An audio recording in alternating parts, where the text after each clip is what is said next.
just going to ask Amber if you could just come and give us a health and safety briefing. After that, we're going to have a short kupu whakatau from our hau kāinga, and then we hand the rākau over to you in terms of starting our hui. Amber, kia ora.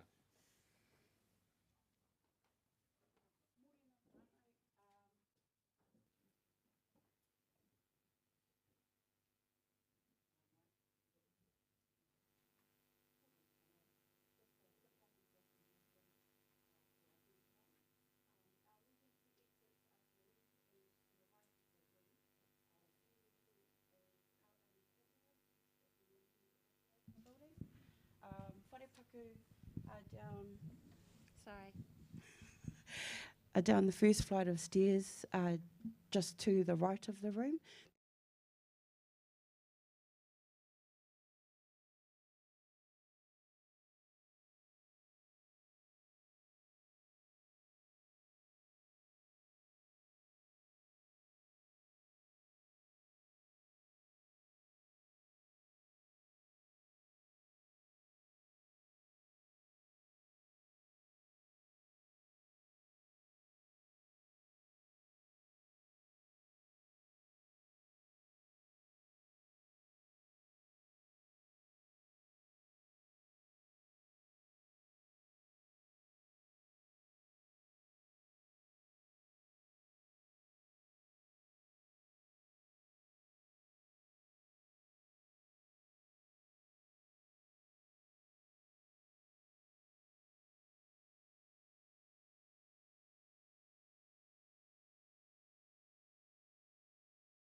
Koutou, kua piki mai nei ki te upoko te ika nau mai haramai.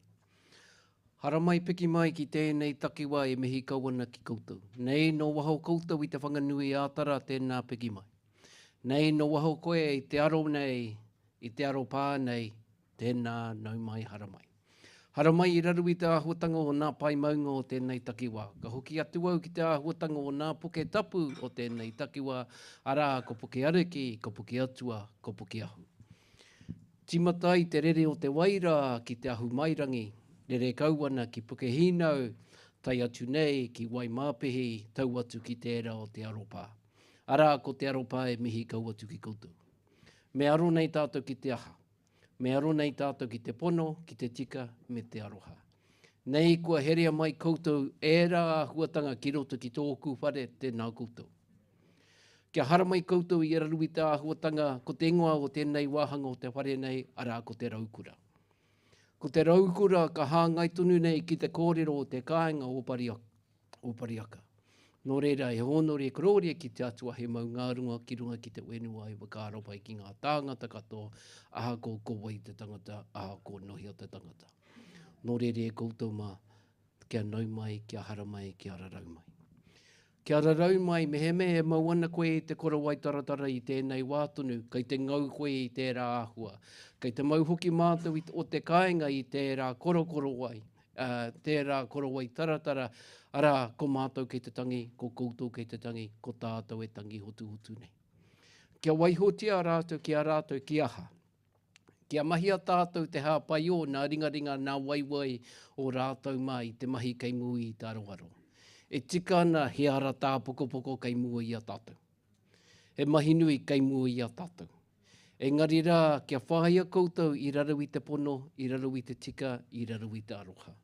Kia mautonu koutou ki te raukura mō mātou o te ātiawa e titia nei ki te tiki o te māhunga nei. Nō rere e koutou haramai. Kuhu mai ki roto ki tōku whare me rā kōrero kia uhia tērā āhuatanga ki runga i a koutou. Kāri au mo te takaroa, engari rā, ko te inoi o oku mātua, ki hai rātou e taimai i te rangi nei, engari rā, kua mea mai ki au, tēnā tukunātu te mihi whakatau. Ka tahi rā ko te mihi no te haukainga. Ka rua rā, kia whakatauria rātou ki roto ki te poho o tēnei whare i raru anō i te maru o te hohaurongo o te rongo mau. Nō rere e koutou mā, ka hoki atu au ki te kōrero atua hau mene, nāna no he o atu te kōrero ki ngā manu e rua, arā ko te whiti o rongo mai, ko tohu kākahi tērā. Nā rāua anō e kōrero mo te āhuatanga o te rongomau. Ahako te huariri, ka patua te huariri ki te rangi Māori e, kia tū rātou ki roto ki tēnei ao huri nei. Nō rere e koutou mā, o Whakatohea o te ūpoko rehe, nau mai ki te ūpoko o te ika. Me he mea ka tau mai ki te ūpoko, ko te āhuatanga o te ūpoko, he waha ki te aha, he waha ki te kōrero, he karu ki te aha, he karu kia kite i te āhuatanga o te ao, he tāringa ki te aha, he tāringa ki te whakarongo ki e rā kōrero, he roro ki te aha, he roro kia ātawa nangahia i te whakaaro, e tikana te kōrero o pipitia, arā kia kātea. Kia kātea te whakaaro kātahi. Kia kātea te kupu kārua. Kia kātea te wānanga i te ao tūroa nei. Nō reira koutou mā, kia hara mai i raru i tērā kōrero, kia kātea koutou, mā koutou e whiriwhiria te ara tika mō koutou. Ko inei tāku o te kāinga nei, kia koutou rā, kia nau mai, kia hara mai, kia rarau mai, ki roto ki te poho o tēnei whare. Tēnā koutou, kia ora mai tātou. Ko tāku wai, he wai, e pāna ki te āhuatanga o Pariaka, e pāna ki te tāmitanga o te kuini, o te kāwana i runga i a mātou. E piki mai pū, ngare u ka tangi mai te piukara. E tō uri rongo ngare, ka wana te maunawa. E tai e pāti ke tike te tai e pai ngā tupu i. E tai e papi kona no ka wana te maunawa. Tui atu tui mai o tawa neiri ngāri ngā. Ki te roa rori ki kuini tiri tikai maunawa. Piko mai e ka wana koa au tō ariki. Ko koe taku pononga e te kuini kai maunawa. Nō rere e koutou, kua mōhio mātou o Pariaka o Taranaki ki te ngau o te kāwana, ki te ngau o te hau. Nō reira ko tāku kia koutou, ahako e aha e tuki ana i tō koutou puna, kia mautonu koutou ki te aroha, kia mautonu koutou ki te tika, kia mautonu koutou ki te pono, arā kia tūtū tō koutou raukura i te au i te pō, koina ko tāku i tēnei atatonu, tēnā koutou, kahuri.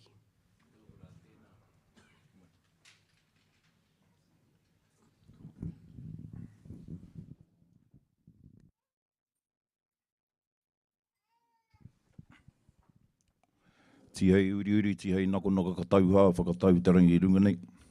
Ka tauha, whakatau te papai raro nei, ka tauha, whakatau te matuku mai rarotonga. Ko ia i rukuhia manua pauroto, ko ia i rukuhia manua pauaho. Ka whakatīna kia tīna te more i Hawaii ki e pupu ana hoki, awa wau ana hoki, tare watu ki te rangi.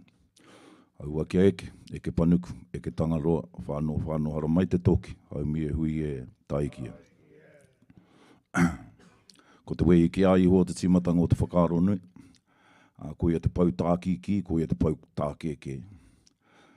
Te timatanga me te whakamutunga, kia whakapaingia tōne ingoa. Ko whakahonoria tō tātou kiingi Māori, kiingi 2HA, e noho nā i runga i te ahurewa tapu. I roto i ona te kaumao no tau. Tēnei wiki e tūnei ka whakanuia ko tana rākoro nei hana. O tira te kāhui ki whānui a pai māriri. Tangi o tātou mate te hunga kua riru ki te pō. Ko ngā mate kei runga i te upoko te ika. Ko ngā mate kai a mātou. Te rao mātou mōre hukuia kei runga o pape i tēnei wā. Ia rita. Te uri rāna pia waihaku. Te rataha ki runga o Ngaitama, te rā noho ki taha ki runga o ngā tinga here. Kia te riri. Nō reira hui a mai ngā mate o te rohe mai ngā kuri a whāre ki tīrau. Ki runga, ki te upoko o te ika. Kia tangihia, kia mihia, kia poropora ki tia rātau. Nō reira ngā mate haere. Te upoko o te ika. Mihi mai whakatau mai. Ia Māui, tiki, ia Taranui, ia Tararoa, ia Ngai Nui, ia Ngai Roa, ia Ngai Whare Kiki, ia Ngai Whare Kakā, ia Ngai Whare Kiki, ia Ngai Take, ia Ngai Te Hurumanu, ia Toi. Ki awa nui arangi no rea te ati awa, mihi mai whakatau mai. Mihi mai whakatau mai i ngā uri, ia Toi, ia Awaroa, ia Toi, awa nui Awaroa, awa tuma ki tarangi, parinui te rā, awa mōre hui rau, i rākewa. Ka moe ia weka nui, ana ka puta ki waho ko muri wai, ana ia te whakatohea tau nei. E whakahoki ati nei nā mihi. Ki a koe, e whakatau nei i o mātau, mi o mātau hapu kā rangaranga. Uri tonu atu, ki te whanganui ātara, te mokopuna Toi, ia whātonga, ia Toi ia Ruarangi, kia whātonga ka mo ia hau waipara, ka puta ki waho, kutara. Nō reira hei nā whanaunga mihi mai whakatau mai. Mihi mai whakatau mai, ia te whakatohea ko tai mai nei. I runga i te kaupapa, e pupiri nei te raukura, e kōrero hiaki nei. I te rārā, i tū te kaumāru a te hāhi ringa tū. Ana, ko te kupu i puta, horo i atu nā parapara i te hiriwa kia ki te aikoe i te kororia o te atua. Ana reira, kui nei rā e whai nei kia mau te kotaitanga o te wairo he mea pai here nā te rangi Māori. Nō reira, mihi mai ki a mātou, mihi mai ki o mātou hapu katoa. Nō reira, tēnā koe hei te rangatira e whakatau nei a mātou i tēnei rā. I runga i nā kupu aroha kia utua te kino ki te pai. Nō reira, kāre ku mea rohe te kōrero hui anō hei aku rangatira. E wali, tēnā koe, Trevor koutou, tuari. E miha ki ana kia koutou kia tātou i tēnei rā. Kia koe hoki Māora. Nō reira, mi kauana kia tātou e hei ngā whanaunga e noho nei. I konei te upoko o te ika. Ka pai te kite ia koutou. Ngā uri, kua roa koutou e noho nei konei nā whānau. E noho nei konei e kiumi nei te oranga mō koutou. E ki nei te kōrero ma te kāinga tai ka ora kāinga rua. Nō reira, ko koutou e nei e kite atu nei nā kanohi. Hine tapu rau, tēnā koe. Ka hoki nā mahara kia tairongo. Tērā o tātou pakeke, whakapau kaha ki runga i tō tātou iwi. Nō reira, ka re ku mea rohe te kōrero mi kia tātou i runga i te aroha i tēnei rā kia mau. Morena Jimmy, tēnā koe, te rangatira. Ka re ku mea rohe te kōrero mi kia koutou i tēnei rā. Kaylee, Sonia, tākarei, mi kia tātou i tēnei ata tēnā koutou. Leo, mi kia koe whakahaere nei tā tātou hui mi ki te kāwanatanga kai konei. Nō reira, kia au kia mau tātou ki te aroha tēnā koutou, tēnā tātou katoa. Tō aroha. E karere i te ao, puritia ko ngā kaupaha ki a mau, ngā tamari toa kei te rangi e haere ana e taukuri horahia matariki ki te whenua e maramatanga mo te motu ki a tipu he puawai honore mo te pani mo te rawa kore whakamau ko taku titiro te rerenga o te rā tau ana te ahuru ki te manawa horahia matariki ki te whenua e maramatanga mo te motu ki a tipu e puawai honore mo te pani mo te rawa kore mo te rawa kore no reira pichi hono tātai hono rātou te hunga mate ki a rātou e kui e rita koutou e moi mai rairo tui te ariki Hāpiti hono tātai hono tātou te hunga ora e ki te atu ana, e ki te mai ana, tēnā koutou, tēnā koutou, tēnā ki tātou katoa. Kairaro.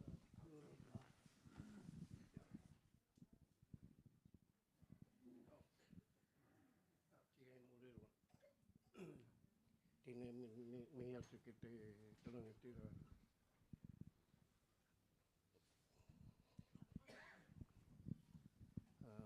I whakatau nei a mātou I ro te pangungi e taha.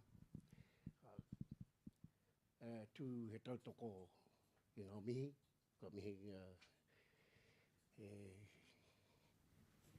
te runga rangatira. He mihi anō hoki ki o tātou nama te tautoko ana ngā mihi katoa. Ki a koe tūru. He mihi nei mō tātou. Tāko te tū he tautoko. I runga I ngā kaupapa mua I a tātou, ki ngā whānau, ki ngā iwi, ki ngā kuia rangatira, o te whakatauhea katoa, tā noa ki te karauna, ki te kai whakahaere ki a koe riau, me ngā roi, ki te upokore tonu, e kai ngā kai whakahaere tēnei kaupapa mō tātou, Ano hoke ko tātou na mehe ki ngā mate katoa, kua hui anei e tātou, tēnei rangi. Ka rea tōrohia ngā kōrero, e tui no ki te mihi atu I te rangatira, I whakatau nei a tātou. Me mihi, whakamutu tēnei, whakarāpopotehia ngā kōrero, henui ngā kaupapa te whakahaere hia, no nera, uri no te pare, tēnā koutou. Tēnā koutou, tēnā tātou katoa.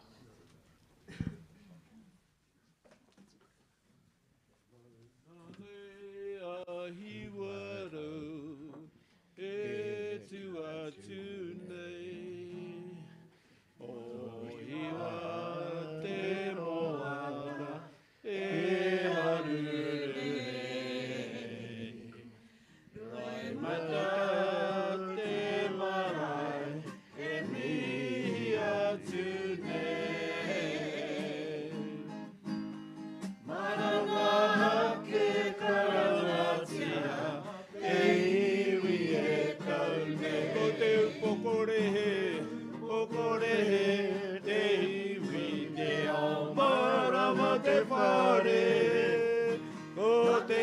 Tauna a taero mo e awhine I a koe, e awhine he te rangatai e tu atu nei, e karanga nei, haere mai,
Tūturu whakamaua, kia tīna, tīna, hui e, hui e.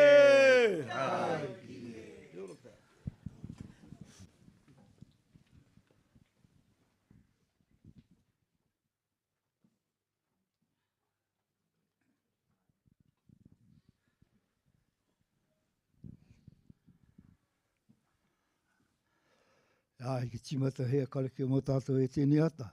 No reira, ia tātou katoa, e taunu i roto i ni whare, tēnā koutou, tēnā tātou katoa. No reira, ko tuwharea tātou tō tātou kareke. Ai, honore korore he maungarongo te whenua he whakarapai ki nā tāta katoa āmeni. Whakamoepi i titoni a koe e hoa moha nā ki tangi a mātau. Runga rā nā kaupapa e haere na tēnei rā. No e tō matu te rangi, ko koe nā te matua, e tiaki nā hui hui o tēnei rā, runga rā nā kaupapa, mahara rātou ārahi, runga te pono me te tika, i tēnei rā. No e tō matu te rangi, ko koe ki te tīmata ngona, nā mea katoa, hurino. No reira hotu tēnā whakamoemiti a koe e tēnei rā, kore ki tō ingo tapu. Āmene, kia ora.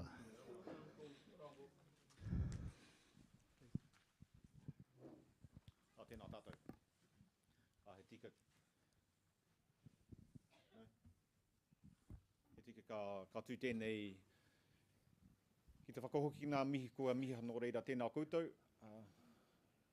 Te ati awa koutou te pane o te motu, mihi mai. Tēnā koe e te rangatira, nau tā tātou hui e tūwhera no reira tēnā hui. O te rā tēnā tātou katoa.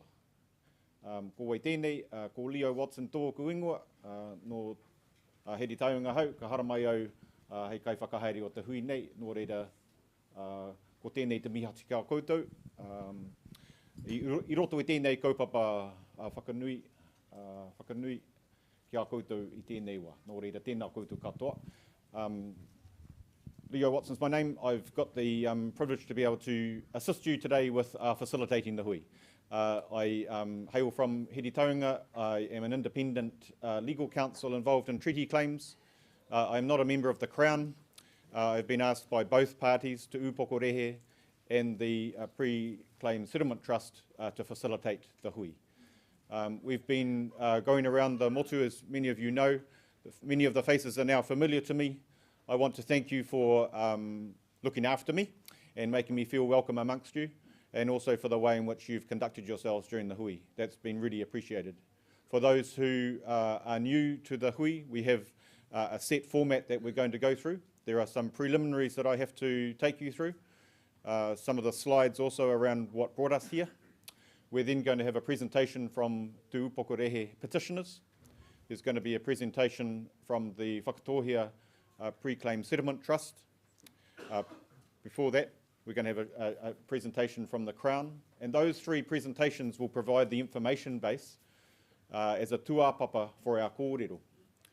There's also been a request that we extend the time for questions and answers, and I think that's really positive. So as far as I understand it, we can go through to 1:30 today, kei te pai?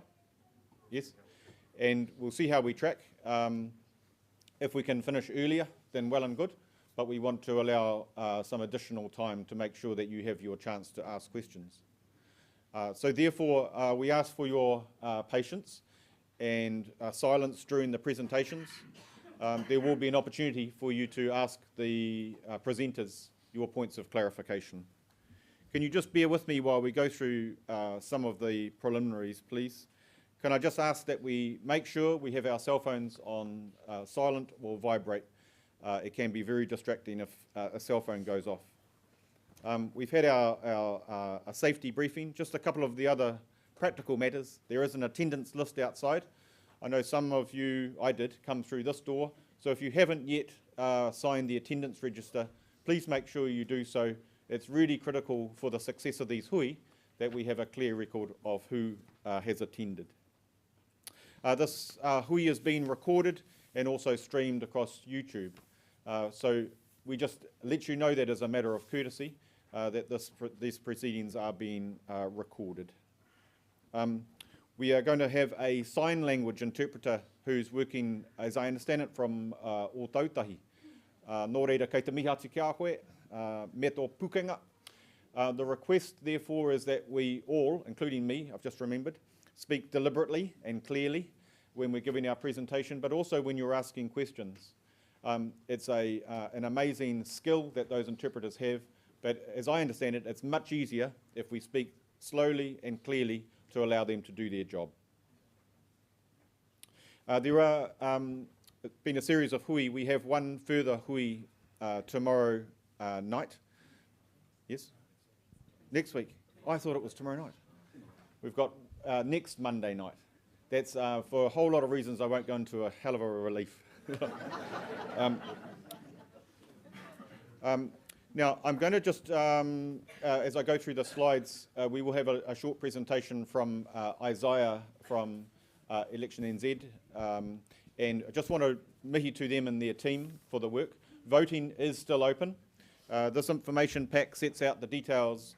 Please make sure, either now or during the hui, that you make yourself known to Isaiah. He's waving at us now.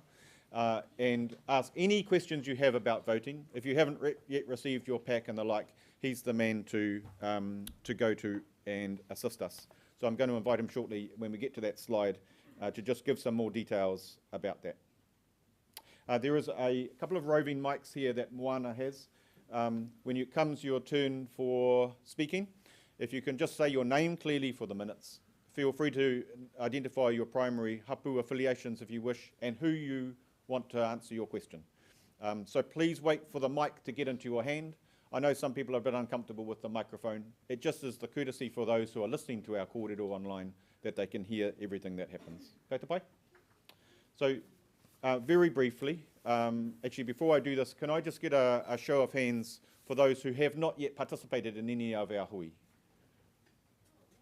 Great turnout, okay. So thank you. I won't rush. You deserve to hear that as the others have. Firstly, just to indicate, if I grab that off you, then I can just stand there. That these number 2, Gilda. These slides have been prepared in conjunction between the two parties, and they've asked me just to present them to provide a bit of information as to how we got here today. This is a timeline of the various steps relating to the deed of mandate. The deed of mandate was signed in 2016 by the WPCT, and the AIP was signed. That's the agreement in principle as to what is going to be in the Whakatohea settlement. Then there was the Whakatohea mandate inquiry to the tribunal in 2017. That report was released a year later.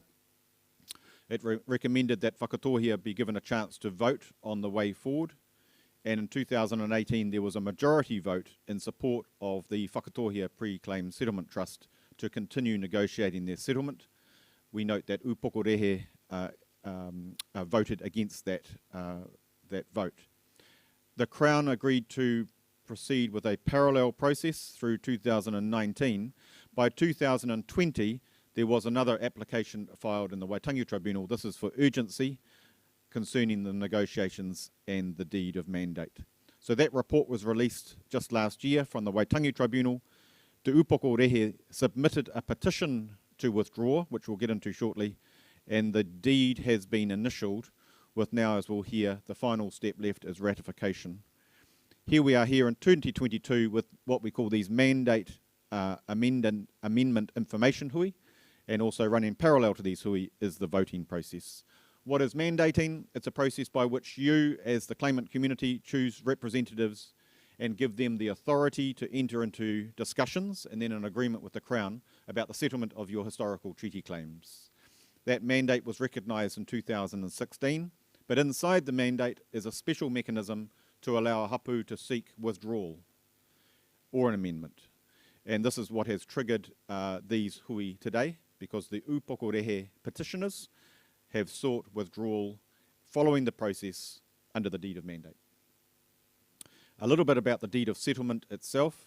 between the Whakatohea and the Crown. It seeks to settle the historical claims of all of those hapu that are listed there on the screen, and also by way of whakapapa to your tipuna, muriwai and or tū tā mure. This will be discussed in more detail shortly. It's been initialed in 2021, so the last step now is to go back out to you and seek ratification. That's formal endorsement of that deed. But firstly, this process needs to happen where Te Upokorehe have triggered this vote, this process, to seek withdrawal, seek their removal from the Whakatohea deed of settlement. So what does that process involve to withdraw? Well, they have to follow the rules under the deed of mandate. So they have to seek 5% of adult members of the Whakatohea to trigger that petition. That was satisfied. They then had a meeting between the Whakatohea Pre-Claim Settlement Trust and the petitioners, and then at least 5 publicly notified hui have to be held. And these are the hui that we're having right now. In conjunction with that, there is a voting process which must include both postal and online voting, and you must record your primary hapu affiliation of the voters. What happens then? Well, after the vote closes, petitioners will present a written report to both the Claim Settlement Trust and the Crown, and they decide on whether they change the mandate or continue to ratification. Kei te pai. Isaiah, can I hand you this? Kia ora, everyone. Let's make sure that I can see the slide, and I will try to talk clearly and concisely. So my name is Isaiah Roberts, and I am representing elections.com here. We are the independent returning office that manages the voting process for this mandate amendment vote.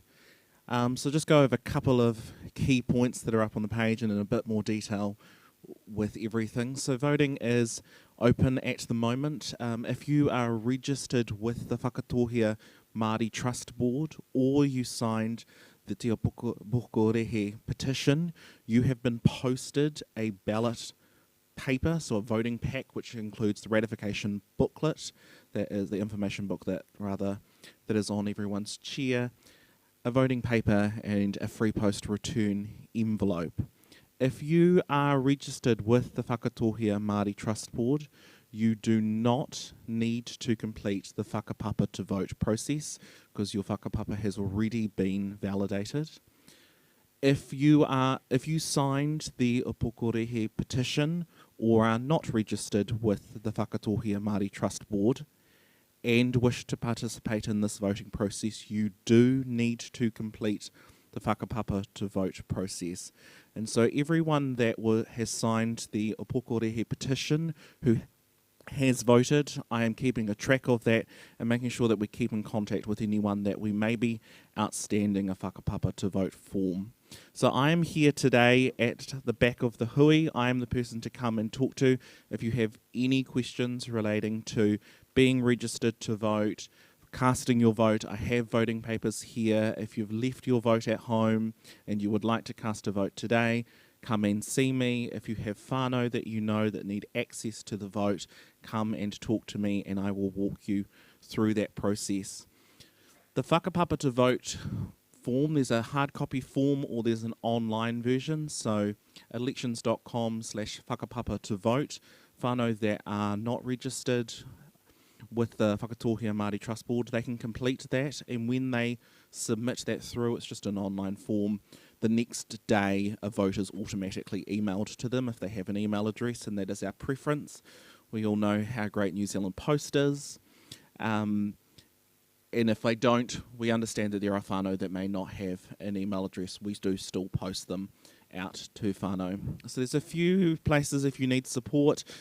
So IRO@elections.com, which stands for Independent Returning Officer, or vote@elections.com. They will get you our support teams or myself to help you through any questions or queries, or anyone that's not here today.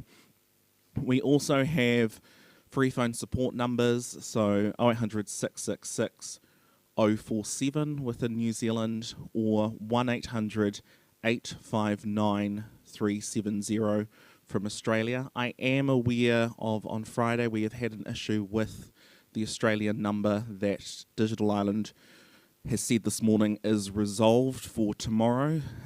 So we're confident that it is. We know we've tested from New South Wales and Canberra that it is working again.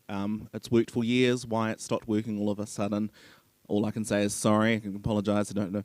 Nobody can give us an answer on that. So there are 3 ways to vote online. So if you receive your PIN and password in the email that is sent out to you, you can click the link to the online voting site and cast your vote that way. You can also post back your completed voting paper that is sent out to you in the free post envelope into any post box, or you can come and see me at the back and we can do voting here today. Ka pai.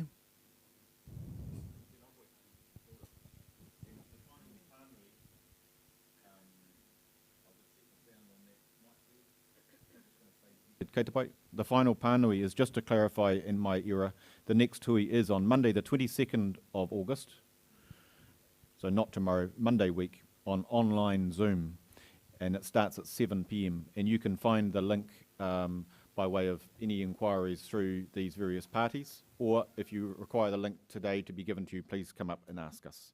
Now, if I can ask the Te Upoko Rehe petitioners to present their kōrero.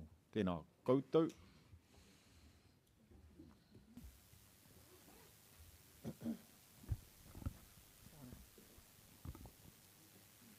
E te reo mana o te Aotearoa, tēnā koe. E te whānau o te Upoko Rehe me te Whakatohea. Nā morihi o te raupatu, mihi atu ki a koutou katoa. Ko waiaho, ko mākio me pukanui o raho o ku maunga. Ko waiaua me waimā o ku awa. Ko tūtā muri me ronga papoia o ku whare kitenga. Ko Ngāti Rua me ronga papoia o ku hapu. Ko te Upoko Rehe me te Whakatohea o ku iwi. Kia ora. As this is our last kanohi ki te kanohi hui, I just want to firstly acknowledge the Upoko Rehe whānau who have swung in hard to organise all these hui. It's been a significant effort, and I'd like to acknowledge that before I begin my kōrero. Kia ora.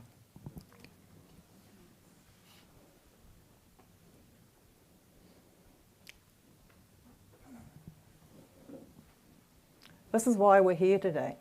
We're here because Upoko Rehe petitioners do not want to lose what we already have. This process is about Upoko Rehe rangatiratanga. And we believe that since 2010, the Crown has actually worked against the Upoko Rehe rangatiratanga. And firstly, the Ngaituhoi settlement, and then this one, the Whakatohea settlement. The Crown and the Pre-Settlement Claims Trust want to finalise a settlement for Te Whakatohea that says Upoko Rehe is part of that group, and that is what has triggered this petition process. The petitioners want to withdraw from the settlement and to withdraw from the mandate of the Pre-Settlement Claims Trust. Now, as we've heard from Amber, these issues are very emotional issues for both sides of the kaupapa, and this process has been a very hard process, and it hasn't really helped the well-being of our whānau, and we need to put that out there now because it has been a hard process. Also, the Upoko Rehe petitioners do have a different view of the whakapapa and the status of Te Upoko Rehe, and they are entitled to do so. That is what has brought them to this kōrero today.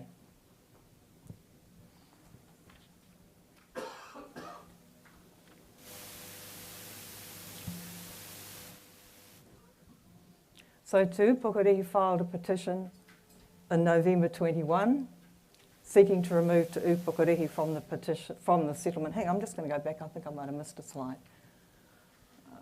No. Seeking to remove Te Upoko Rehe from the settlement. We had to meet 5%. We didn't know what that was till May, and the 5% was 572. So when we heard that, we realised that we were meeting that standard. We had originally 718 signatures and 682 were verified. Now, as a consequence of that, that's what these hui are about, as Leo was saying, and that will follow with a written report. There's been a lot of kōrero about what the Upoko Rehe petitioners stated. This is what they stated.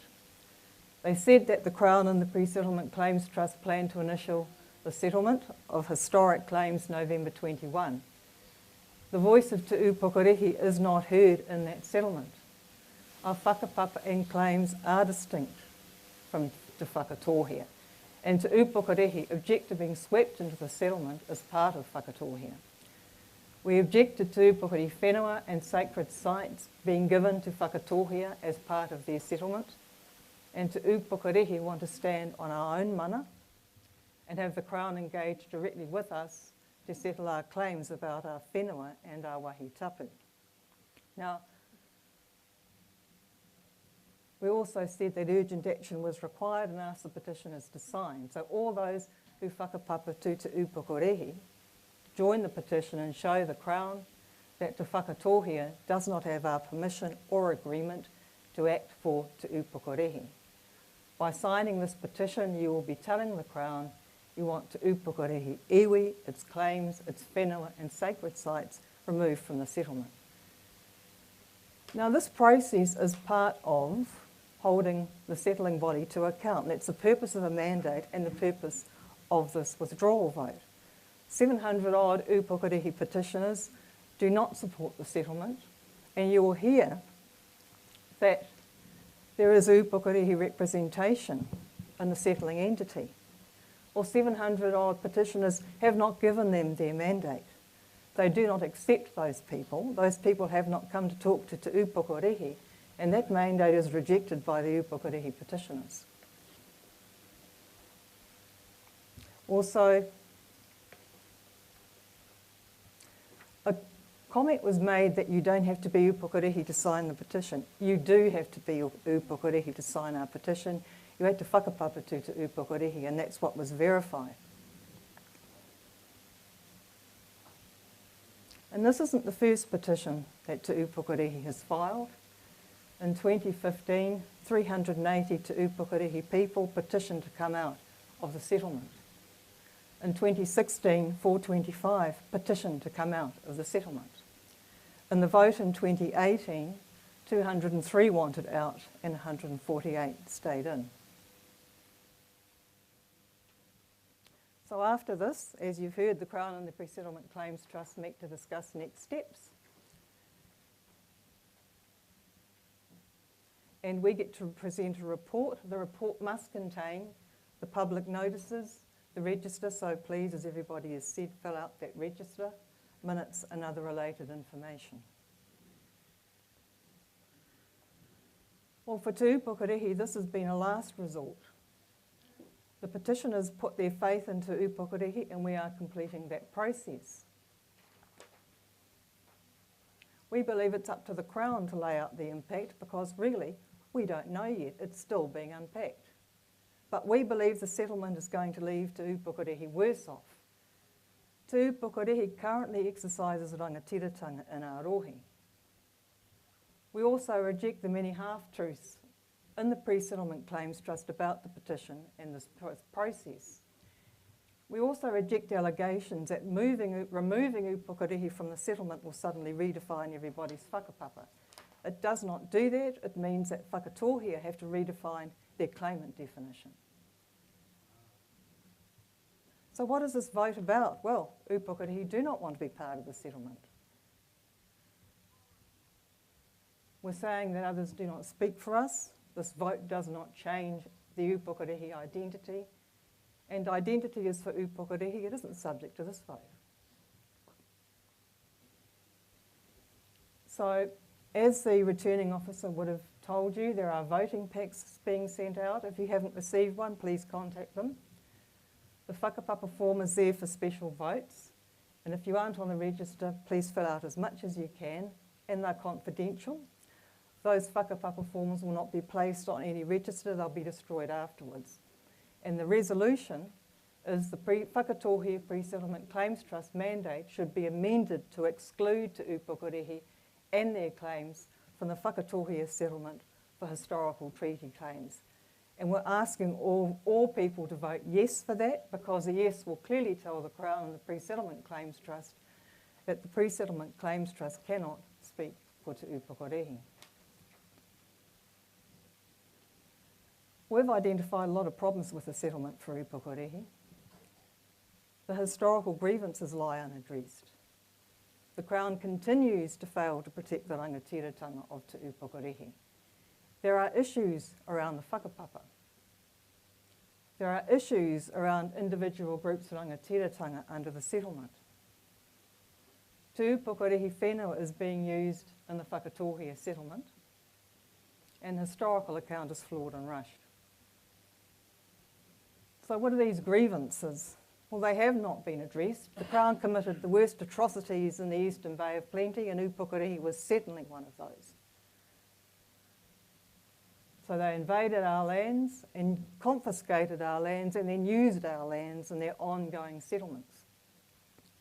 They settled Ngāi Tūhoe and other individuals on confiscated Upukorehi lands.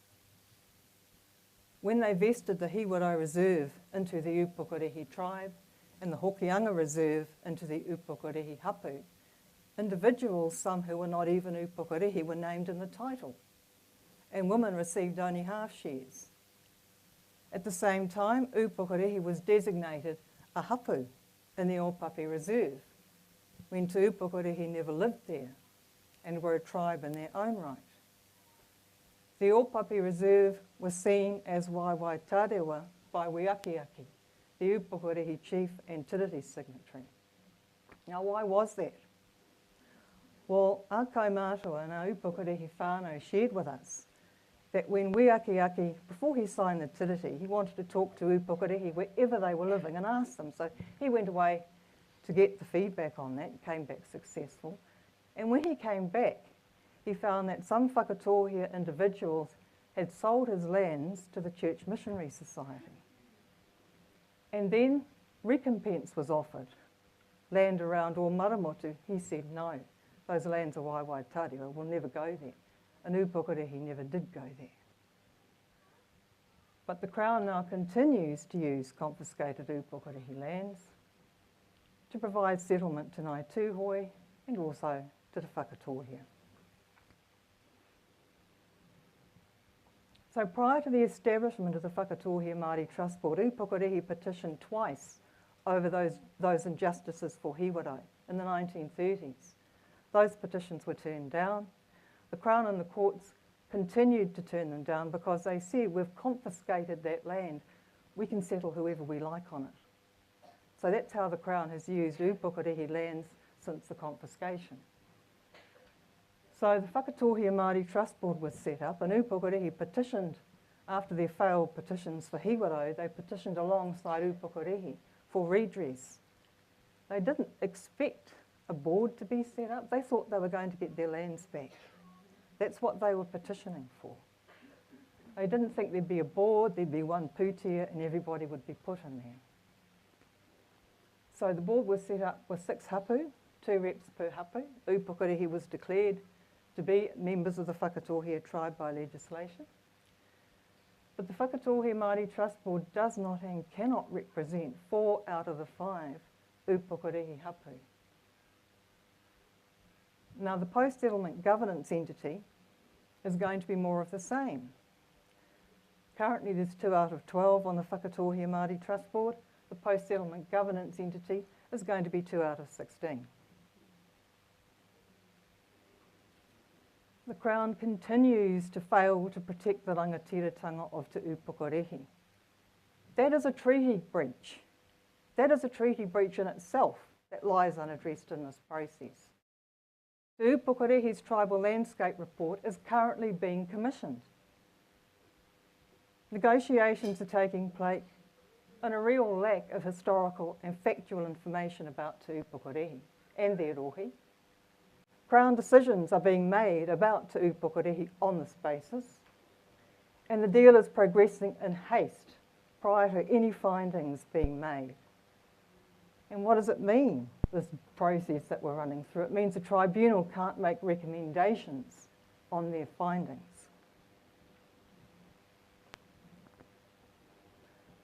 What else is wrong with this settlement? Well, Te Upukorehi are required to primarily identify as Whakatohea. We have whānau who do not whakapapa to Whakatohea. We have whānau who do not identify as Whakatohea. So what are we being asked to do? What are Upukarehi being asked to do? They're being asked to park their primary whakapapa to the side and identify through solely Muriwai and to Tāmari. Now, for a lot of the Upukarehi whānau, that is not a primary line, that is a secondary line, if it exists at all. There are also many who do not come down through that process. So they're being asked to park all that, to have a 2 out of 16 say in their rohi. And that has been called a settlement of a grievance. We call it a perpetuation of a grievance. This is not even currently the case. Who are the kaitiaki in the Upukarehi rohi? Who conduct all those exercises that our whānau do daily? It is Upukarehi. They are the kaitiaki in the Upukarehi rohi. They have been kaitiaki there, as you all know, mai rāno. So a settlement coming over the top of that is bringing another entity over the top of that as well. And this significantly impacts the identity of Upukarehi. Our rangatahi filed briefs about that at the urgency hearing in 2017. They filed briefs about how bad it was for them to be told that their iwi was Whakatohea when they were not. And yet this settlement is taking all the Upukarehi lands the Crown holds and giving it to Te Whakatohea, where Upukarehi are a 2 out of 16 say.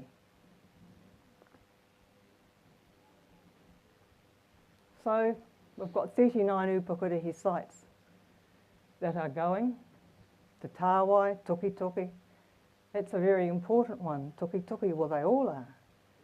But as you know, Upukarehi worked alongside the archaeologist in the 1990s to excavate Toki Toki and gave the archaeologist the information. And he said in his report that he had never recorded, or there had never been recorded, such a depth of knowledge about a site in the Eastern Bay of Plenty to date.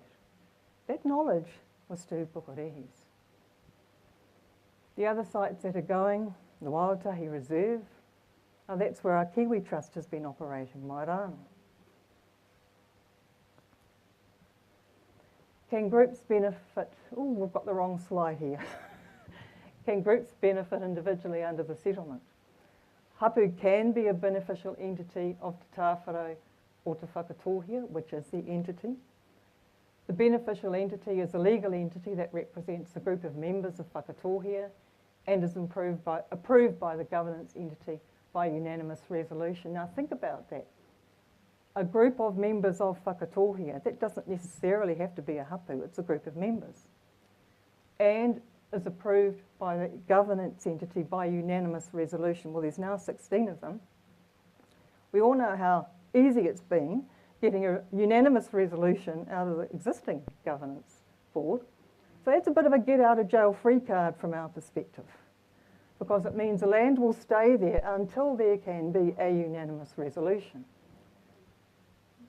So we're actually unclear on the ongoing process of unfolding that. And we're still waiting to hear from the Crown how that's going to work.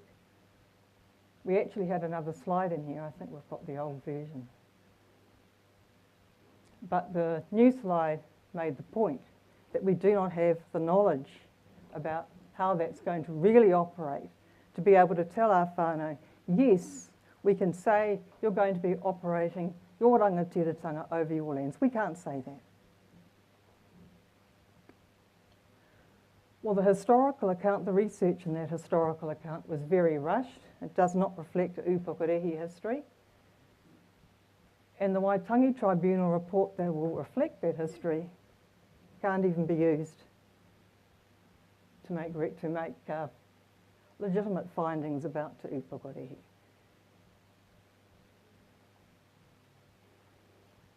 So what's the Upukarehi position on this? Upukarehi state we are an iwi in our own right, don't belong in the Tūhoe settlement, don't belong in the Whakatohea settlement. We'll work alongside, not under Te Whakatohea, that point was made back in 2010 and 2011. There have been 4 attempted facilitations, and they also failed. So all else having failed, this petition is the last resort for Upukarehi. Now, to try and protect our whenua, Te Upukorehi set up the Treaty Claims Trust. That's the sole purpose of it initially, was to protect the rohi, because all of a sudden Upukorehi's position as kaitiaki was being undermined through the treaty settlement process. And Te Upukorehi certainly were staunch in protesting the Tūhoe settlement. That's a protest march that was held in 2013 or 2014. Te Upukorehi also protested this settlement. And you'll see Crown sells out to Upukorehi for the 4th time. Well, if you think about the raupatu and then think about the reserves being set up and then realise even the petitions were turned down in the 1930s, and then the land was taken and put into the Tūhoe settlement, and now it's going into the Whakatohea settlement. Yes, the Crown has not protected the rangatiratanga of Te Upukorehi. And that is a breach of the treaty, but the Crown has ignored that breach and it is rushing to settlement. What might have been? Well, in 2010, 2011, this is what Upukorehi put up. We met with all the Whakatohea marae and said, we want to work alongside you, not under you. And how do we propose that? That Upukorehi would seek the mandate from Upukorehi for Upukorehi claims within the Upukorehi rohi. That we supported the right of the Whakatohea hapu to do the same. And then we'd work together to develop protocols on how that could work, what would that look like, and how we would work together and address areas where there's more than one hapu claim, and areas that are shared. Now, that was supported by a number of Whakatohea claimants, but not the Crown. So this was the proposal. Area A,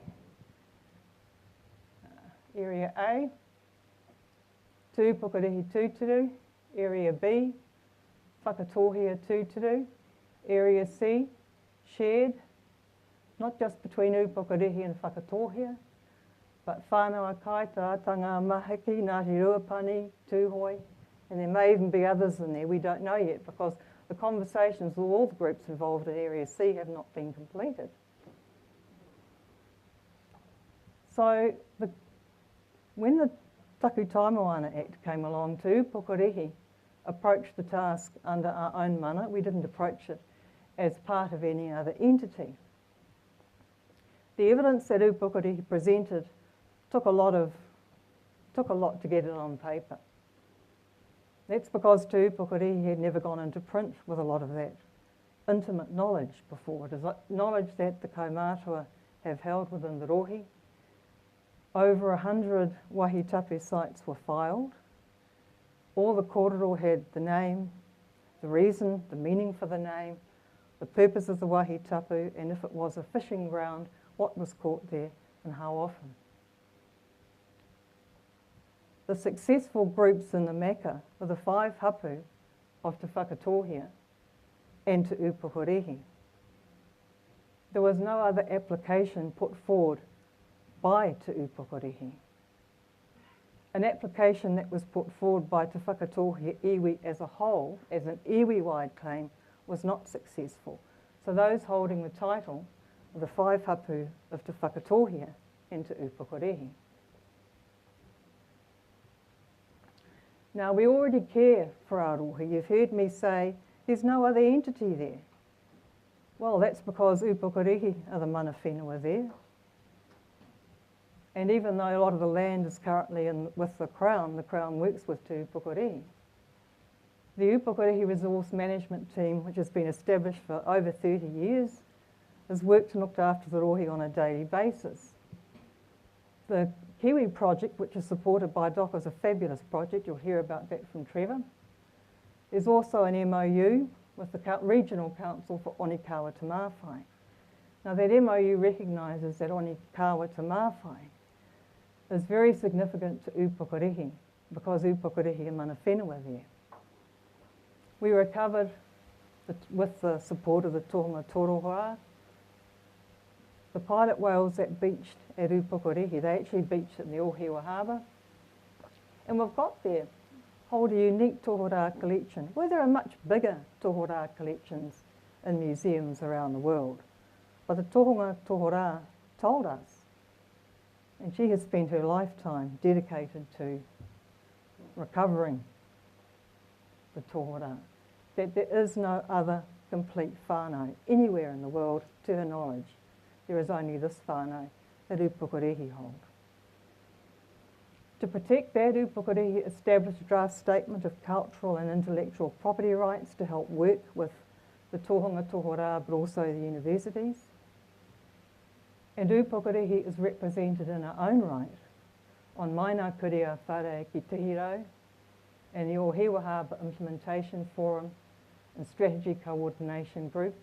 And Upukorehi, as part of our kaitiakitanga role, is also registered by Stats in the census list of iwi classifications, because that then brings government departments back to talk to us when they want to do things in our rohi, but it also means we start to count the lists of who our people are. And at this point, I'll call on Trevor to come and talk about this banner.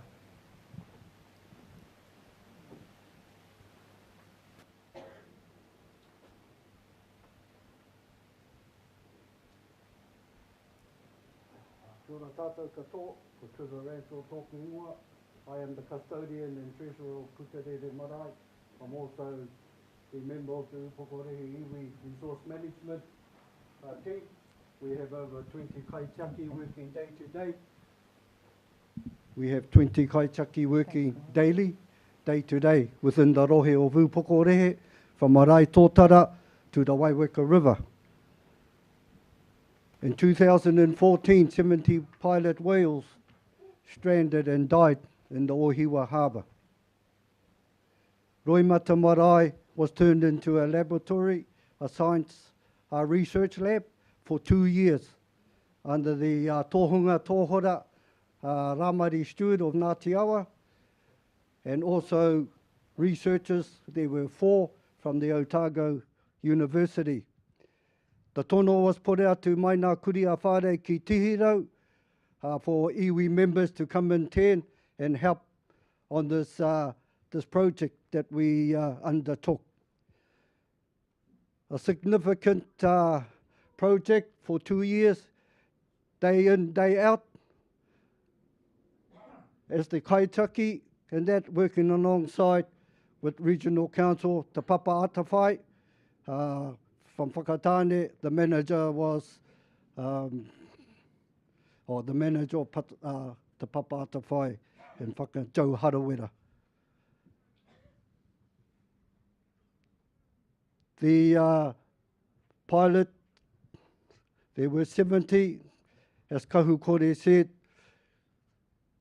It's nationally and internationally a big collection, and they are all housed up there in Roimata. We still hold that collection of whales. The next one I want to go on to is our pipi monitoring in the Ohiwa Harbour, whanoko piko piko. 3 to 4 months of the summer holidays, our kaitaki are down at Ohiwa Harbour monitoring the pipis. There's 2 tides that they monitor, the morning and the evening, in the late afternoons. Under the coordination here, sitting in here, are Gaileen Kohonui and her team. They do a fantastic job. It's all voluntary, no pay, no funding whatsoever. It comes from the heart. They're there because they're the kaitaki. They look after the monitoring of the take of pipi. You get something like 300 plus people that come to the harbour to harvest pipis. We have a brochure here, and in this brochure here it tells you all about the data. It tells you about the limits and the restrictions. It tells you about the New Zealand dotterels that nest around whanoko piko piko. Without these kaitiaki down there, no one is down there to protect the nesting, the laying of those New Zealand dotterels, the eggs and that down there. That's why they keep all the vehicles off the mud flats. They keep all the horses off the mud flats.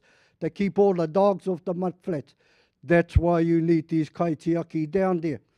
And that a huge mahi People don't understand what's going on down there. This happens yearly, not just once a day, once a week, or the weekend. It happens every year. So I take my hat off and say thank you to our kaitiaki that do that mahi, a big mahi. And that, so thank you, Gay. And so here's the brochure, and we have these brochures here. The next project I want to talk about is our mangrove removal. Upokorehe has a memorandum of understanding with the regional council to remove mangroves from Ohiwa Harbour, probably one of the very few in New Zealand. We have a team of about 12 that work on that project. It goes for about 3 to 4 months a year. We put our tono out to our community to come and help remove these mangroves in the harbour. We have a good outcome, and that we have our kaumātuas and that on site also. The next one is the Memorandum of Understanding, what Kahu Kore said, on Te Onikawa and Te Mawhai Pā sites. We have a relationship with the Bay of Plenty Regional Council on that park. Over 20,000 people visit that park. 20,000, not 200, not 2,000. 20,000 a year. About 4,000 to 6,000 over the Christmas holidays. We manage that park. We manage the Onikawa Te Mawhai Park, Upokorehe. The next one is the NZTA project agreement with the New Zealand Transport Association on the roads from Wainui to Opotiki, and they're now working on the alternative road into Opotiki coming through the back of Waiotahe. We are there. We've done the site visits with the NZTA. That's another project that's moving forward. We have a solar panel farm going through the solar energy lodestone. The farm is located in the Waiotahe Valley Road. It's 180 hectares. We've just done all and completed the data, that data for soil testing. Once that soil testing is all completed, then we come back and we move forward as kaitiaki. I'd just like to move on to our mokopuna because they play a part of our kaitiaki within the Ohiwa Harbour. The first day of the school holidays is a Monday. We take all our mokopuna, put the vest on them so they can be identified, and we go around the environment of the rohe of Upokorehe and do a clean up, pick up all the rubbish. We start at the Waiotahe Bridge, the Aihiaua, over into the Ohiwa Harbour and back to Kutarere Wharf Road, Hiwaro.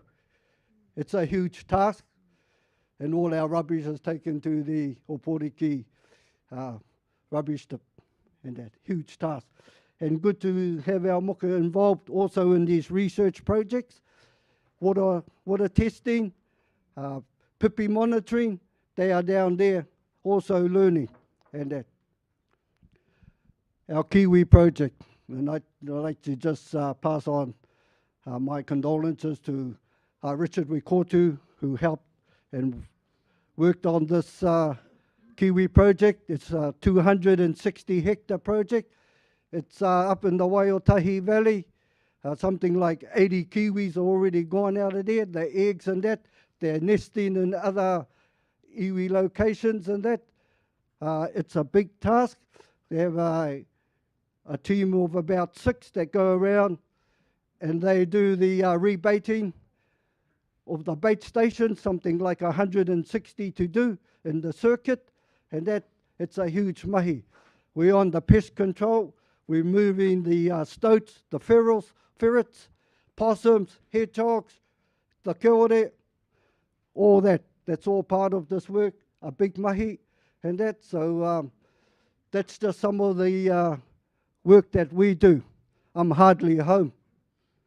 If I'm not down at Kutarere Marae, I'm out with our kaumātuas.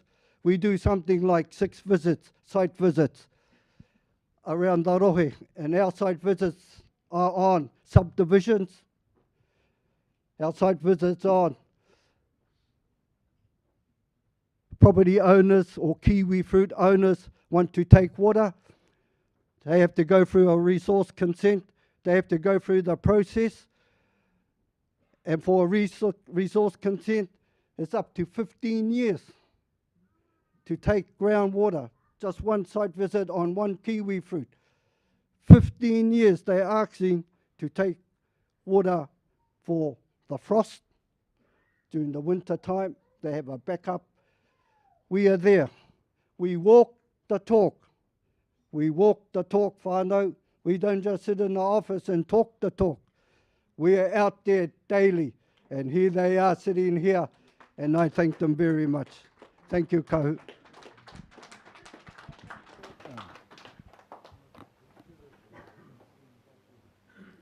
Kahu kore, just to let you know we're at 35 minutes. Okay. Kia ora. It's easy to think we know what kaitiakitanga means. But I'd just like to add that when I had the privilege of working with Upukarehi to recover those tohora, I went for a swim in the sea afterwards. I dived in, could not feel or see the water. All I heard was the whales and saw colours. And that's kaitiakitanga. That's how our people live mai rāno. And Upukarehi have kept that alive. So when that pod of pilot whales beached, we saw that as a tohu. They came to us when we've been fighting the Tūhoi settlement. And that's how that was described by our kaumātua. That they anchored their mauri and the mauri of Upukarehi at the harbour for all time. Ko au te tohora, ko te tohora ko au. And our vision for the way forward is very simple. We want the Waitangi Tribunal to make findings and recommendations, and we still believe the Upukarehi proposed mandate process is the way forward. That process promotes working together while recognising mana whenua and mana moana and rangatiratanga of Upukarehi and the 5 hapu of Whakatohea. We want to continue to grow the significant strides we have made and developing the cultural, social, economic and environmental development of Arohi, because the only way forward for Te Upukarehi in the future is to maintain control over Upukarehi's destiny, to be able to govern our own destiny and Arohi. And that's the final word from our kaumātua on the treaty settlements process. It's forcing some of our people to feel they have to choose to be either Whakatohea or Tūhoi in order to have a say on our own rohi. Kao, we don't have to be other than who we are. Each of our hapu and marae have their own mauri, and it is a Upukarehi-tanga that binds us together. Kia ora.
paki e riripi te paru.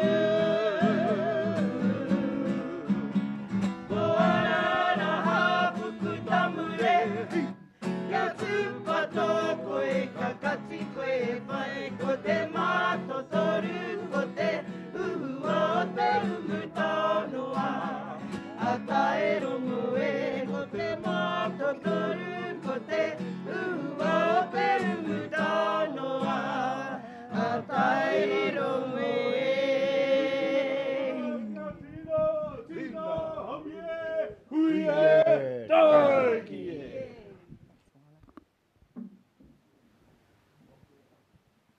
Tēnā koutou. Can I ask Jacob, please, from Te Arawhiti to come up and make your presentation? Just test your mic.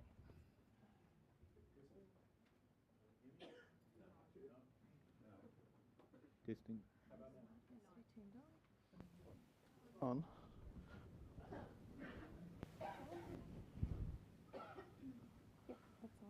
Kia ora. Tēnā koutou katoa.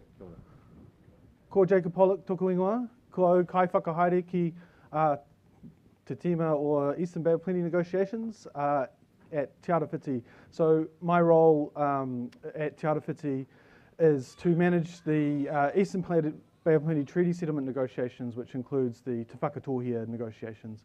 I've been involved in these negotiations since about 2017 and on them full time since 2019. That's not my presentation. But I've seen it a few times now, so we could start out with why we're here. No, so my role here today is to talk about the consequences of the proposed mandate amendment in the resolution. That is the amendment to exclude Te Upukarehi from the Whakatohea Treaty Settlement. And I just want to be really clear that what I'm talking about is the consequences. This is not a path that the Crown is advocating for or wishes to follow. So all of these consequences are something that Te Whakatohea would be voting for through this process. So I'm going to cover 5 areas. The first is the Whakatohea claimant definition and definition of historical claims, which is really the core of the question.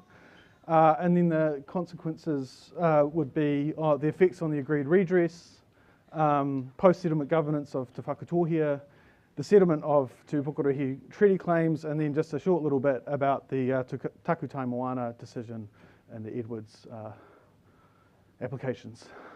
So the first issue, I guess, is really how would Upukarehi be excluded from the Whakatohea treaty settlement? And that would be through an amendment to the claimant definition. So to sort of step back a bit on that, historical treaty settlements settle the claims of groups of Māori who were prejudiced by Crown acts or omissions that took place before 1992. So those groups of Māori in this case is Te Whakatohea and iwi. Settlements provide redress through an agreed deed of settlement and settlement legislation. In order to say who that group is, we develop a claimant definition. That is a part of the deed and bill that defines who the settling group is. And this works by reference to whakapapa, to ki tupuna, the exercise of customary interest, and the description of an area of interest. So I'm just going to talk about the whakapapa aspect of that today. And as I've said, that appears in the deed of settlement, settlement legislation, and the post-settlement governance entity trust deed. So those 3 work together to say who is Te Whakatohea in this case. Everyone who fits within that claimant definition, i.e. everyone who whakapapas to the tupuna and exercise customary interest in the area of interest, is entitled to benefit from the settlement by registering with the PSGE. Everyone who fits within the claimant definition, so that's the same group of people who can be beneficiaries, they have their claims settled by the deed and legislation. And what settlement means is that the courts have their jurisdiction to inquire into those claims removed, and they can no longer, these individual claims can no longer be pursued by courts and through courts and tribunals if the settlement is ratified, signed, and becomes final. And it's just important to note that while there's a lot of focus on why claims in this, actually, from our perspective, everybody who is a member of that group has claims because everybody was affected by the Crown's acts and omissions, including the raupatu, whether or not you have a registered Y claim. I also would note that in the case of Te Whakatohea, as has been mentioned, what we've proposed is that the settlement removes the ability of the Waitangi Tribunal to make recommendations on the historical claims, but the Y1750 inquiry could continue, make findings, and would retain its full jurisdiction over post-1992 claims, which we call contemporary claims. So, the Whakatohea claimant definition. It is defined through whakapapa to Muriwai and or Tuta Muri, or recognised ancestors of 6 hapu, being Ngāti Rua, Ngāi Tamahoa, Ngāti Patu, Ngāti Ngahere, Ngāti Ira, and Te Upokorehi. So what that means is that if you whakapapa to Muriwai and or Tuta Muri, or one of those recognised ancestors, then you are entitled to be a beneficiary, and you will also have your claim settled through the settlement. The Whakatohea claimant definition was developed during the 7-year mandating process that led up to the recognition of the mandate. So it was developed by the Whakatohea Pre-Settlement Claims Trust and its predecessors in consultation with the Whakatohea.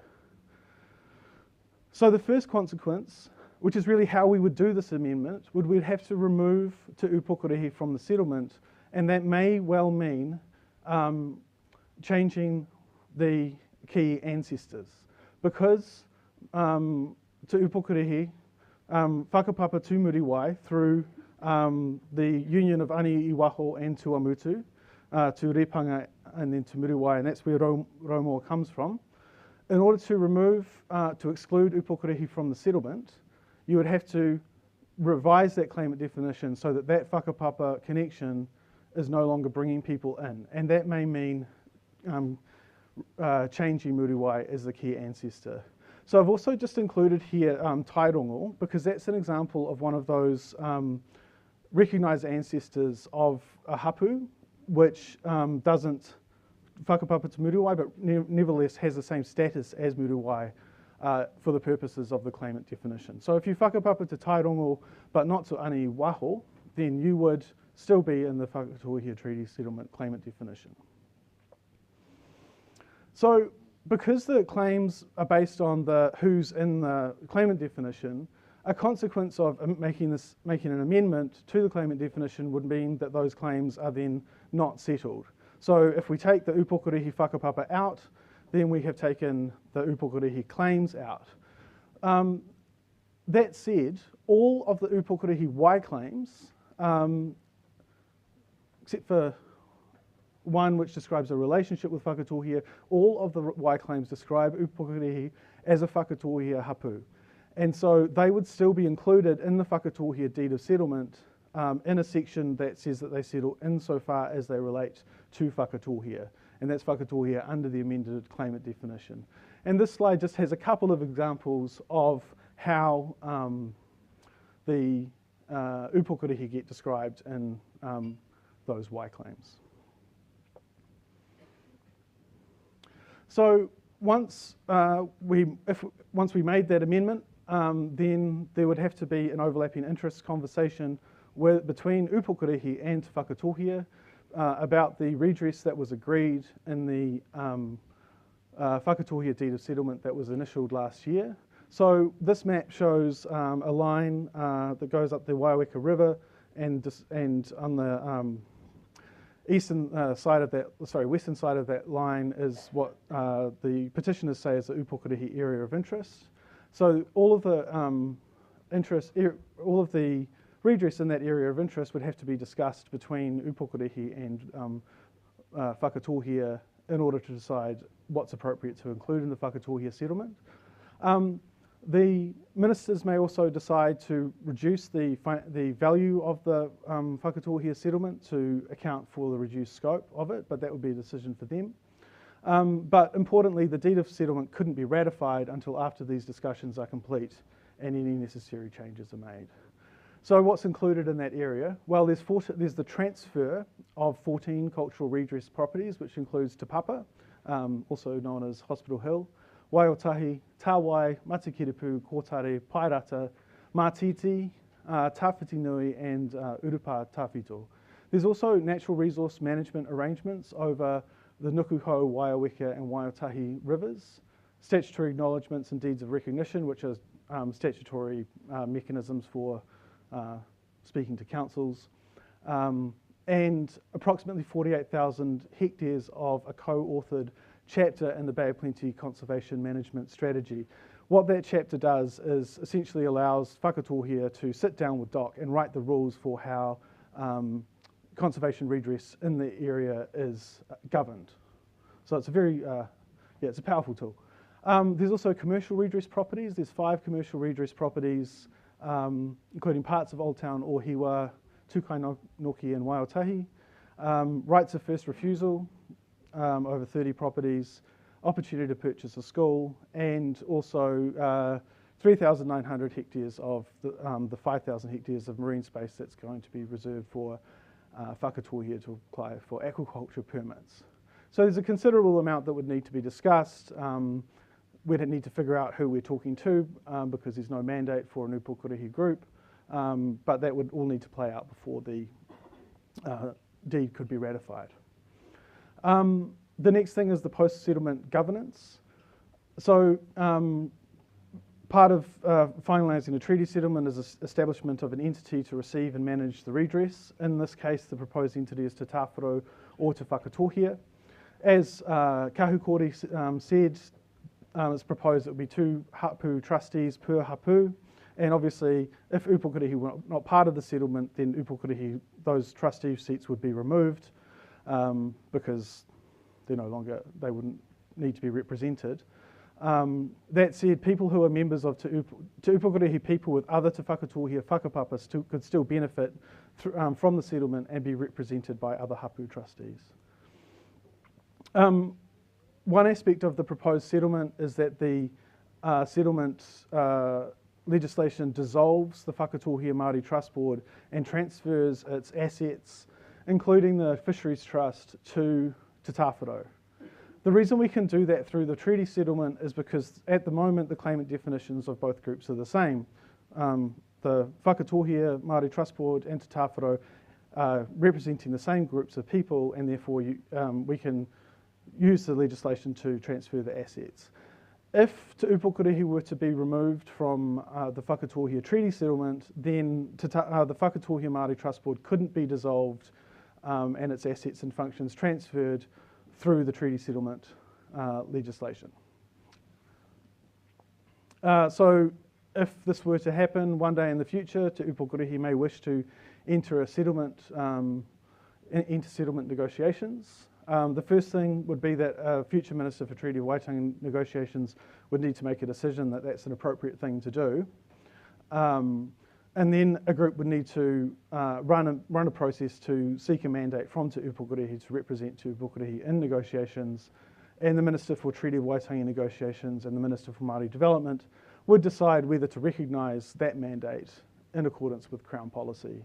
And then a redress package would be negotiated based on the aspirations of Te Upukurihi and Crown policy. And decisions on the Crown offer would be made by the government of the day. And I just note that there's no guarantee that anything removed from the Whakatohea settlement through an overlapping interest process now would go to an Upukurihi settlement in the future, because those are decisions for the government of the day. And then finally, part of that negotiation would be an overlapping interest process where Upukurihi redress would need to be discussed with neighbouring groups, and that would include Tūhoi, Ngāti Awa, Te Whānau Kai, Te Aitanga Āmahaki, and Whakatohea. So there would still need to be those overlapping interest discussions, which we've already gone through with Te Whakatohea. And finally,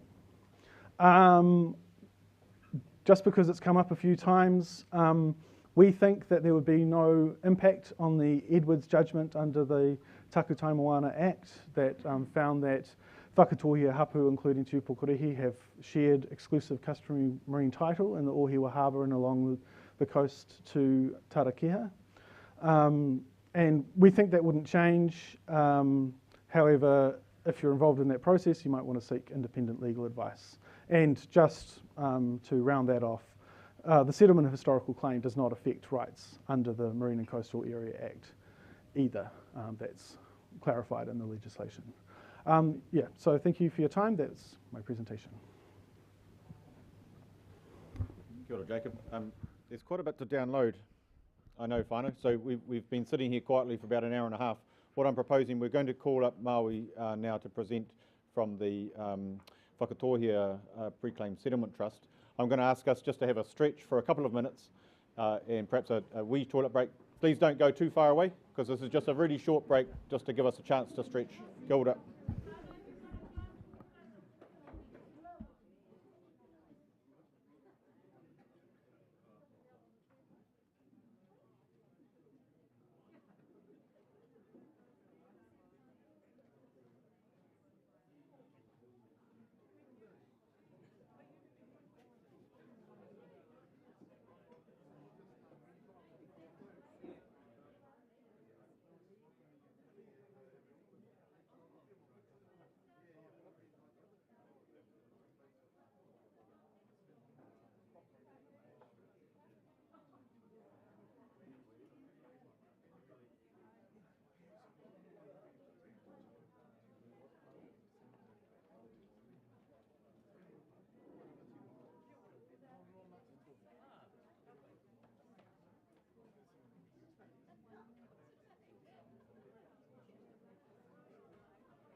You don't worry about that, bro. They'll focus on you. Where are you going to stand? Stand in the middle. I'm going to move away from you because the last time I just was like, you were there, and then my head was there. So, yeah.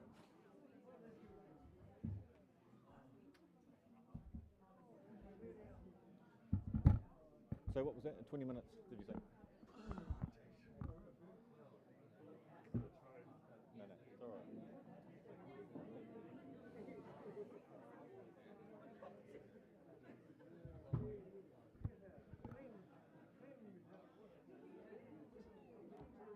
It should do us, eh? You ready?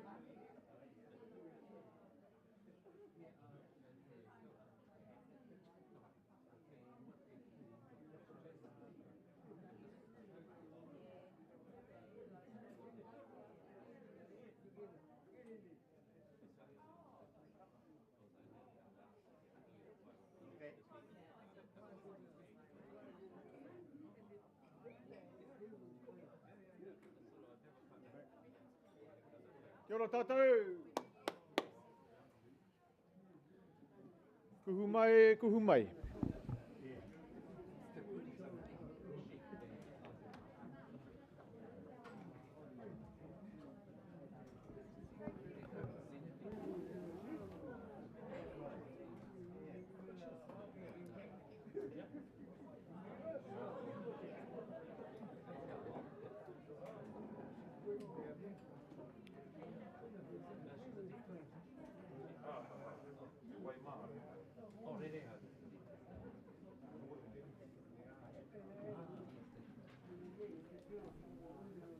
Thanks, whānau. If we can take our seats, please. I'm going to introduce Maui Hudson, who's our next presenter, and how the program's going for those who haven't been part of our hui yet.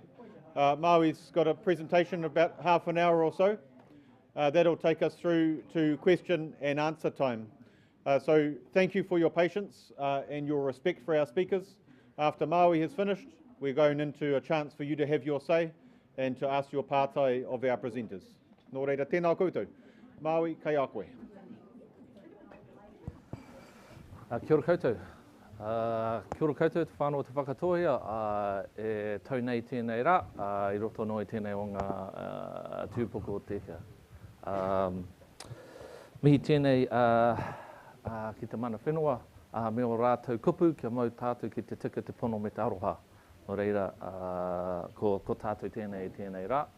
O tira, koro atahi, whakuki ngā mihi ki te mana whenua, te kautu, Wallace, tēnā kōrua, o tira te pāpā, i tuki rā ngā karakia, tēnā koe hoki.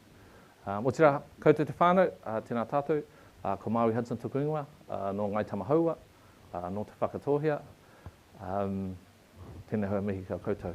So my name's Maui Hudson. I've been the negotiator for the Whakatohea settlement for the past 6 years while we've been on this part of the journey. And we've been around sharing with whānau what that process has been like over those years. And I know Leo at the beginning outlined all the different stages along there that we've been through as we've gone through the settlement part, but also as there have been challenges through the tribunal around the process. And in some ways this is once again another challenge to the process which has been looked at already 2 or 3 times. And I would much rather be talking about the initialing of the deed of settlement, so the pictures on up there, which talk about really, it recognises that the time now is for the decisions around this process to go out to you, to go out to the whānau, and for you to say, we agree or we don't agree with the direction. Up until now, it's been the Crown, the Pre-Settlement Claims Trust, the claimants, the Waitangi Tribunal, everyone else saying what's best for us. And we've been trying to get to the point where we can go, no, it's time for you to have a say. But we just have to get through this bit here. And that's what today's been about. And so before I start sort of talking to these things, and they've been laid out by the petitioners around where they think the issues are. There's been the Crown that's talked about what the implications are. And then we'll also speak to what that is. But we've been going around listening to what's been presented by the petitioners around things. They haven't really spoken to what these key issues are. The things which they say are a part of this, they haven't outlined. And I'll show through what we do around how that's the case. And part of the confusion for me has been e mohi anau ki ngā kaitiaki o tūpokorehe. Trevor Ma, Gayleen, koutou e mahi ngā mahi I rungi te whenua. Me mihi ka tiki kia koutou. Because you guys have been doing that mahi, and that's the sort of thing that we know you've taken up there. But what you haven't said is it's been taken up with the support of the other marae of Tūpokorehe. It's been done with the other support of the hapu of Whakatohea. It's been done under the maru of the Whakatohea Māori Trust Board, which has operated for the last 70 years, and yet you were still able to do this. And that was because of those, the tautoko that comes about in that space. So there's an insinuation that a settlement would change that. But the settlement would change none of that. The settlement changes nothing around what's been expressed around the kaitiakitanga. So, me mihi ki ngā kaitiaki. Me mihi hoki ki te hapu o tūpokorehe. Te hapu o mōhio nei au i te Whakatohea Māori Trust Board. So being on the Whakatohea Māori Trust Board, alongside Maud, kia ora Maud, and Gayleen, we sit there in the Trust Board office, or in the Trust Board, and there's the pou that represent the hapu of Whakatohea. Upokorehe are there. The pictures are on the board of those rangatira that at that time decided this was our place. All of them are sitting there, and all of them have been represented for the whole time that the Trust Board has been around. So, in the Trust Board, kamahi au kia Roimata marae, kia Kuterere marae, kia Maramohoi marae. Those places that when you register with the Trust Board and say, my primary affiliation is Tūpokorehe, you can affiliate with the marae. And the Trust Board gives putia to those marae as a tautoko for that mahi. So, mihi au ki rātou. The thing I struggle with as we've been having this kōrero is, and it emerged actually from one of the meetings, was the kōrero, nā wai I ki, he iwi tūpokorehe. Nā wai I ki. It's on the banner, it's on the presentation, but when did that start? When did that kōrero emerge? And it reflects the claims in the petition, which say tūpokorehe aren't and have never been Whakatohea. The whakapapa and claims are distinct from Whakatohea. They haven't been represented in the Pre-Settlement Claims Trust, and they object to whenua being given to Whakatohea. But I haven't seen any kōrero that shows that that's the case. We heard about the process that we're going through. We've heard about other processes like the maka. We've heard about all the good mahi on the ground, but nothing that talks to these things. Where we heard that kōrero from was from the Crown. And the Crown was talking about it because they're using information that's been provided in different places but hasn't been shared directly here. And that's what makes it hard to engage. So there's some things here where we've tried to talk specifically back to these things. And so I go back to that kōrero, nā wai ki, he iwi tūpokorehe.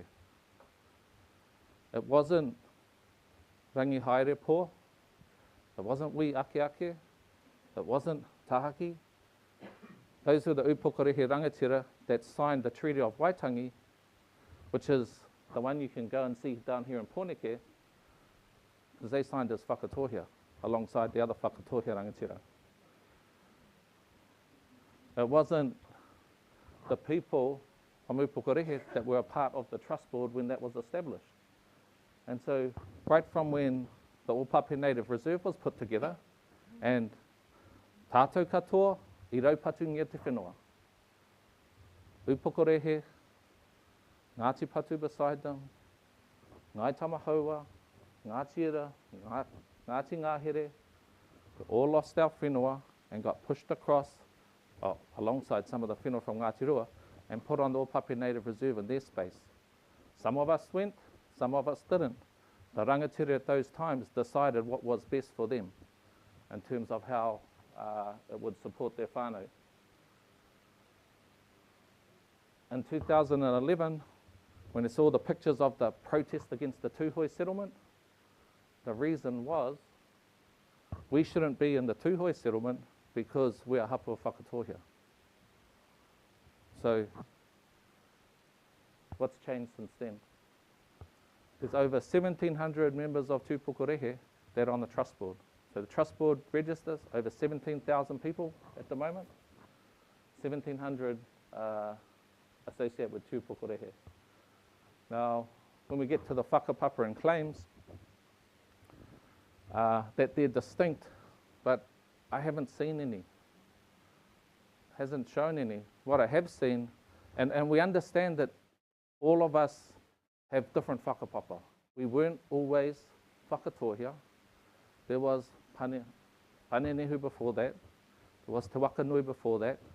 But there was a point in time we decided, or the rangatira at that time decided, this is how we're going to move forward. And Muriwai was the person that could tātai the whakapapa. Now that's not the only person that has whakapapa, and that's why in the description for the beneficiaries, it's Muriwai, but also those other ancestors that each of the hapu agree are important to them, which ties those things together and allows us to sit. The other thing that was brought up was the some of the kōrero that's been taken to the Waitangi Tribunal, to ask them to look at it, to ask them to look at the mandate and whether it's right for Tūpukorehe to be included in the Whakatohea settlement. And so they came back with their first report and said it was not unreasonable, which means reasonable, was reasonable that Tūpukorehe be included in the Whakatohea mandate on the basis of a whole lot of things, including that all of the claims refer to Whakatohea and refer to Upukorehe as a hapua Whakatohea. So those people that put the claims in, it wasn't them that said Tūpukorehe is an iwi, because they wrote it in that way. So we then get down to the representation, and this is often one of the issues, and it's where most of the challenges to the mandate, the Whakatohea mandate, have come from, and often come from claimants, and often come from people that would rather someone else represent their hapu or represent their marae on that entity. So I can't turn around to Ngāti Patu and say, Graham, I don't like you, go off, because that was Ngāti Patu that put him there. Ngāti Rua put someone else there. Ngai Tama put someone there. Each of the marae put someone there. So as the people decide who would sit on these entities, that then became the people that had the responsibility for moving the settlement forward. And when you don't like them, and you say that actually these things don't sit there, that then becomes a problem. Now, for the Pre-Settlement Claims Trust, Bruce Pokepoke has been there since the beginning, from Kuterere Marae, and the marae representatives were all put in place by the marae as the process of the mandating was agreed. Keita Hudson was there for Marumuhoi. So since the beginning of the process, he's been a part of that. Muriwai Kahaki was representing Tūpukorehe, that she's got her connections to Tūranga Pikitoi, and would always remind us of that. And I would acknowledge that Roimata has never put someone on the entity, and they chose not to, because all the things that Kahukura outlined, different way, different desire around how they think things should work. But the offer has been there and the place has been there. It just hasn't been taken up. And so in the context of the pre-settlement trust negotiations, Tūpukorehe, because it's the only one of the hapu that has more than one marae, have had more representation on that body than all of the other hapu. But that hasn't stopped us from getting an outcome. It hasn't stopped us from talking together about what's right. It's just, allowed things to move along. And when we had to talk to Tūhoe and we had to talk to Ngāti Awa, and we had to talk to those iwi about their interests across the Ohiwa Harbour. It was those rangatira and Josie Mortensen and others that would come along and sit there in the kōrero with the support of the other hapu saying, anei ngā whenua o tū pokorehe, these things come to us, not anyone else, with the tautoko of Whakatohea. So they were the māngai in those conversations.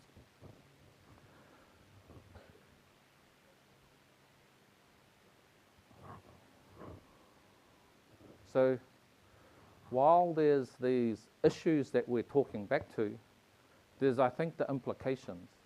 And it's the implications that are the things that we should be thinking about.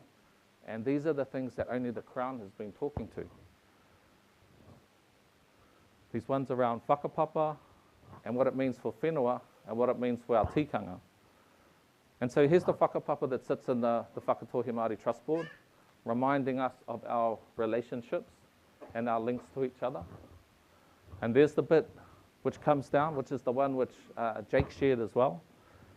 And he shares it because that was evidence that was put into the meka. That was evidence that was put into the tribunal hearings by tū pokorehe, or by claimants for tū pokorehe. So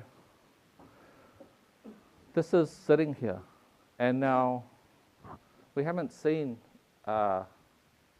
what the other whakapapa is, how this comes apart. Now, there's not going to change whakapapa, so Kahukore is right in that. Our whakapapa is our whakapapa, but what happens is we can't describe ourselves anymore with using Muriwai as that ancestor. So when people turn around and go, Muriwai, that is Whakatohea, that's who we relate to, the entity that's put in place now has to work out who is it, where is it, what is going to be the person that creates the identity, the whakapapa identity for Whakatohea, if it's not this anymore. And we don't know what that is, because we've never had to think about it, because we're an iwi. We're not a large natural grouping. We haven't come together in unnatural ways. We're an iwi, and this is what our whakapapa reflects. So when you want to play with that, when you want to cut the arm of Muriwai or the leg of Muriwai because you think that shouldn't be there anymore, then you run into problems. And that's what we're facing at the moment. And that kōrero that might happen around how we organise ourselves in different ways might be one that happens in the future, might be one that happens at different times, but it's the sort of kōrero that would happen in a marae. So this sort of thing could be worked out first. And you probably very quickly work out, actually, it doesn't make sense. So we took a kōrero to the marae. We took it to Waiawa. The information hui, they didn't want those to be in that sort of setting, but we knew that was an important kōrero. So we did a separate one, and it was clear in the mihi as Danny Paruru stood up and pointed at the pau and the whare that reflect tū pokorehe ancestors, that relationship is a strong one. And he could point down the hill to the whare karakia, which sits on the upokorehe piece of whenua within the Ōpape Native Reserve, which was sitting next to the Ngāti Patu one, because that's where they sat on the whenua before the Raupatu.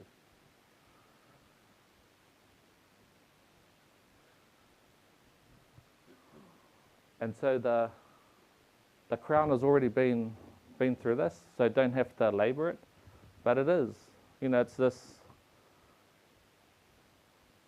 The mural they put on the Whakatohea Māori Trust Board is sitting there, and it was put there as Muriwai because it was reflecting us all. What do we replace it with? What does that? Who's that person now? So that's a identity thing for us to think about as a iwi. It's an identity thing for us to think about in relation to whakapapa. And those things both have an impact on whenua, because that's what we're tied to as well.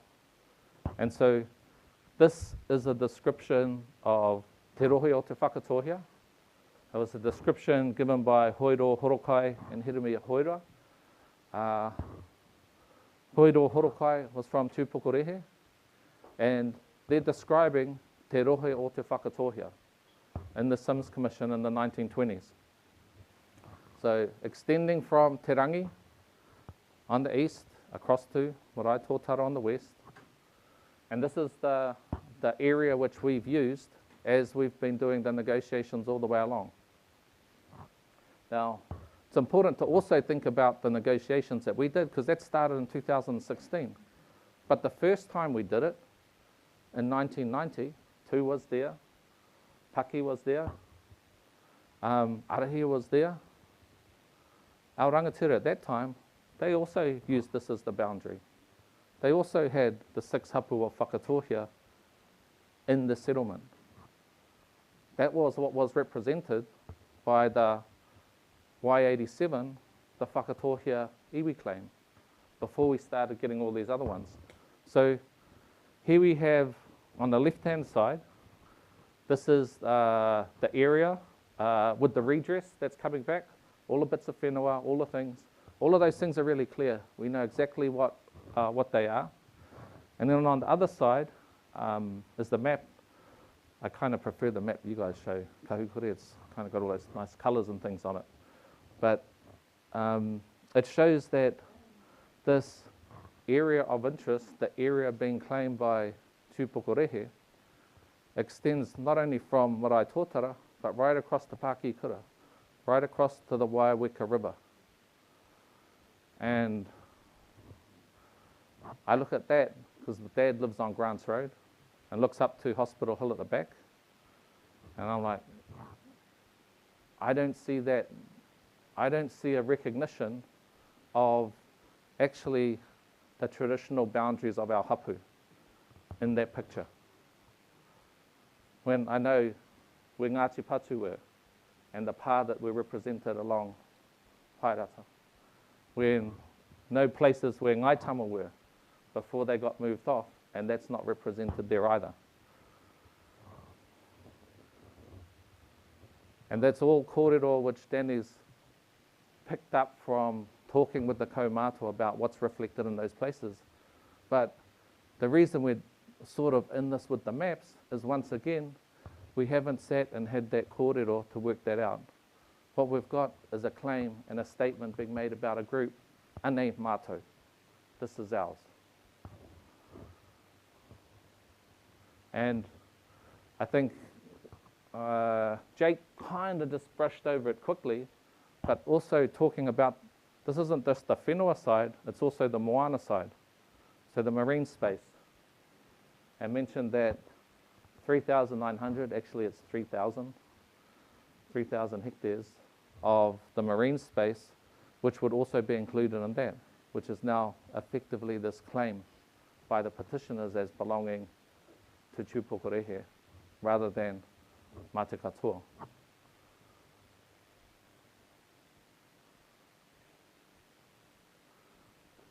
I'm not sure I'm doing for time. Is it? All right, right. So already talked, the processes that sat in place and how they've been, and that actually the sort of kōrero that we should have had shouldn't be in places like this. But it's been worked through those areas. And lots of the assertions about Tūpokorehe being an iwi being represented in places, on the Hiwa Harbour Forum, on the Mainga Kuria Whare ki Tuhiro Fisheries Forum, that's not correct.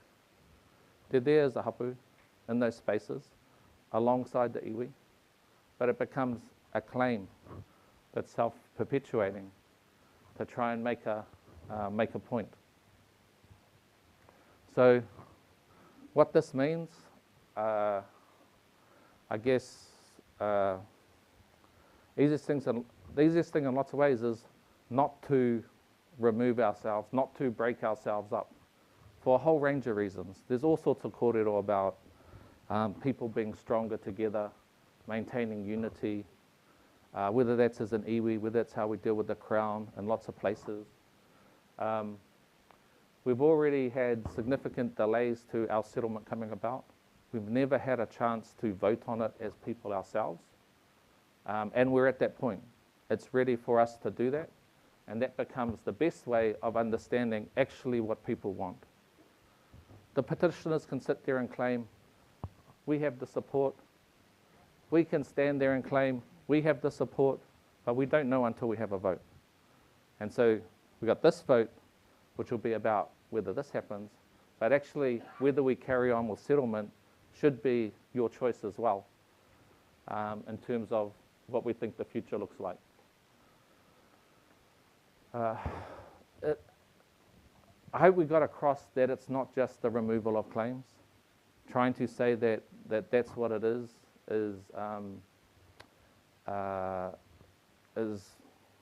not really giving you the whole picture. And I think we've had to rely on the Crown and then us to sort of say, there's actually deeper implications when you start deciding that you want to organise yourselves in different ways. Te tāwharo o te Whakatohea, it's been put together to reflect the way we know ourselves. We've known ourselves in the past and how we are at the moment, and that being the vehicle that also carries us into the future. 6 hapu o Whakatohea working together under te tāwharo. We're conscious of the aspirations which different hapu have to have more control over things in their areas. And that's one of the reasons why this te tāwharo was set up in a way that does have beneficial entities, that does allow whenua, other resources, to be passed down to a hapu if they're the right ones for those things. And that's what it does require everyone to agree, because that's how it should be done. And if it is a hapu, māmano iho te whakaai i te tuku i ngā whenua ki te taha o te moana ano hiwa haba ki tūpokorehe. When we get back to Hospital Hill, oh, that's a tough one. You want the whakaai of everyone before you do things like that. And so we'll be in situations where some whenua we will send to hapu, other ones will go, mā te katoa, let's look after it together. But we can do that together as the 6 hapu. 2 minutes. Okay. Bye-bye. And that becomes harder and harder as we decide to create multiple entities. So, as I said, when we went around on the settlement, people said, ka motu te wā ki te trust board. Had enough time with that. It's time to move on to something else. That's why it was going to be put to sleep and folded into the new entity. If this comes about, we can't do that. So what we end up with is 2 entities representing Whakatohea, one with tūpokorehe and one without tūpokorehe. Both trying to be the voice. Both essentially, at sometimes, will be at odds with each other around who has the say. And then there'd be a 3rd entity, if tūpokorehe settled, that just represented them as well. So I think one of the frustrations that's been evident through this process has been those whānau members from tūpokorehe. So in this process, the petitioners get a chance to have a say, we get a chance to have a say as the pre-settlement trust, but actually the other members of tūpokorehe that aren't supportive of the petition haven't had a space to voice their concerns. And also to get across to the rest of Whakatohea what their feeling is. Because this isn't something where tūpokorehe have got together and decided all themselves that this is what they want to do. What they've done is they've got the 5%. They got the 600 people that was required to get to that, to trigger this process, and have sent it out to all of Whakatohea for them to make a decision. And so those whānau members have been frustrated that they haven't had a chance to have a say and get across their point of view too. So we tried to make a bit of space for that. So, you know, in closing,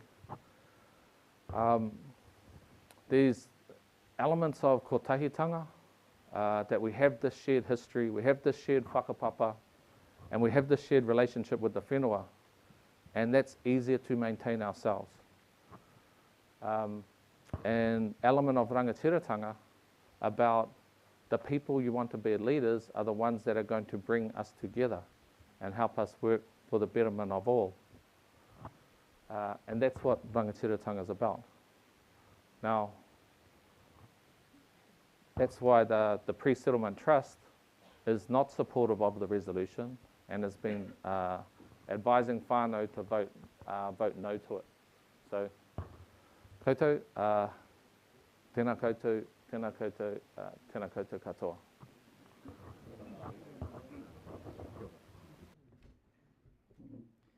Can I just get number 2 on? Check, check.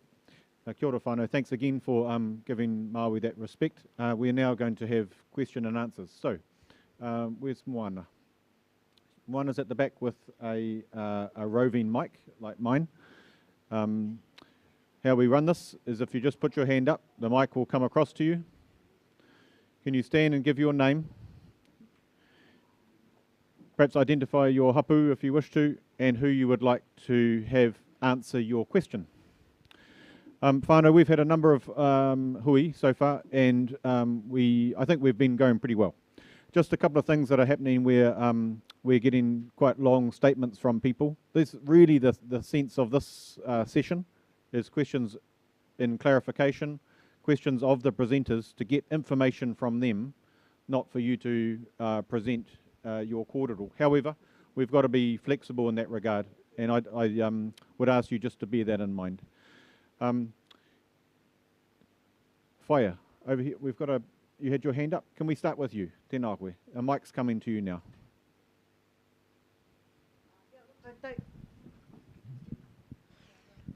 Ko Sonia Nikora kohiti tōku ingoa. Kai runa hiwarau maunga tōku kaina. So, he upokorehea hai. Heke mai au mai ngā tira mua. Engari, that's not my question. I'll just go straight to my question. Kia koe, Jason. So, could you explain to me the difference? Am I talking to, who am I, Jason?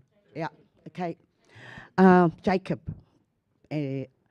So, if in 1994, 800 people were able to stop the deed of settlement, and in 2022, 600 and something people were able to activate the withdrawal clause, what guarantee, because I just looked up there and saw the 2 models that Māui had put up about te tāwharau afterwards.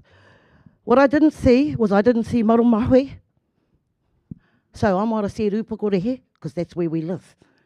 But I've been supportive of Marumahui Marae for many years. I'm not here to talk for Keita. I'm here to talk for my own whānau, who don't whakapapa te Whakatohea. Because they're part of the arrival of the whānau, mai nai tamatea, mai wairoa, to the rohe. My question is, who was talking for them? Because my whānau don't whakapapa. The whānau of nai tamatea, I didn't see you have Marumahui on its own name, and I just heard you say that through the trust board, Upakorehe has given money, but it's split 3 ways. Eh? So I'm asking you, Jason, that what guarantee? It's a numbers game. If in 1994, 800 people, so that's my question to you. Let him answer. That's the pātai. What guarantee, what are the numbers that you're wanting from this round?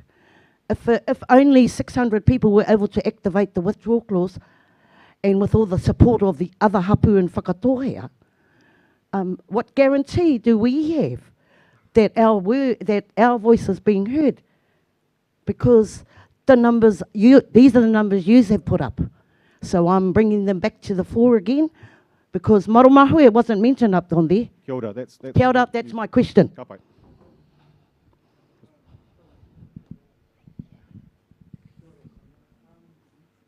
Am I being... Can't hear me? Can now? Okay. Kia ora, Sonia. So we will be looking at the result of the vote, what the vote says, and the level of turnout, the information that's provided, whether or not there was an adequate time. So we look at the results of these things. It's consistent with mandate votes and ratification votes, sort of in the round, all of the information that we get provided through this process in order to make a decision. There is not a set threshold that we tend to look at because these are complicated. It's a complicated set of information that we get through it. But we would, from the Crown's perspective anyway, ultimately the decision to make a mandate amendment lies with the Whakatohea Pre-Settlement Claims Trust in discussion with us. But from our perspective, the requirement would be quite high for us to say that this amendment would need to be made. And if I can just add in. And so the funds that go out to each of the maraes is the same. It's not split up from it used to go on a hapu basis, but now on a marae basis, everyone gets the same. Atua.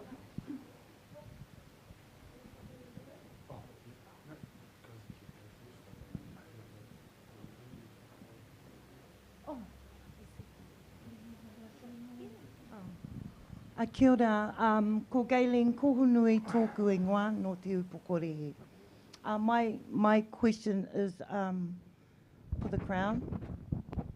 I'd just like to acknowledge the ones that presented today, and I've just got just two short questions. I have heard today and in previous presentations that upokorehe kaitiaki have been acknowledged for the mahi that they do within their respective rohe.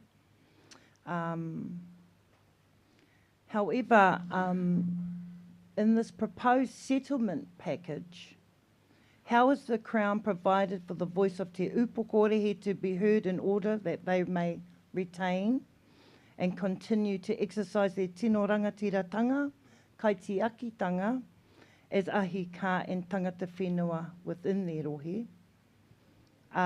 With regards to the Resource Management Act reforms.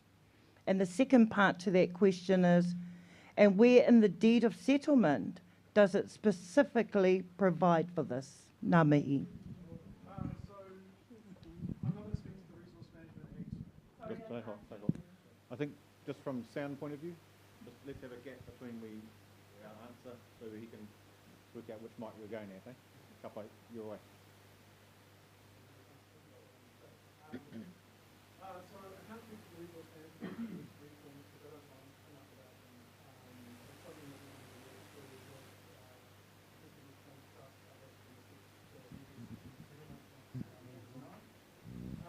in terms of the exercise of kaitiakitanga, the deed of settlement contains what's called the Kaitiaki Forum, which is a forum where the hapu representatives will have a forum to engage with the relevant local councils and regional council on matters of interest to them, so that will provide one avenue. Upokorehi will also be able to participate in the development of the Conservation Management Strategy chapter that I mentioned in my presentation, which is where Whakatohea katoa will be able to write the rules that govern the conservation land management within the rohe, and that would be represented through the PSGE, on which Upokorehi will have 2 seats.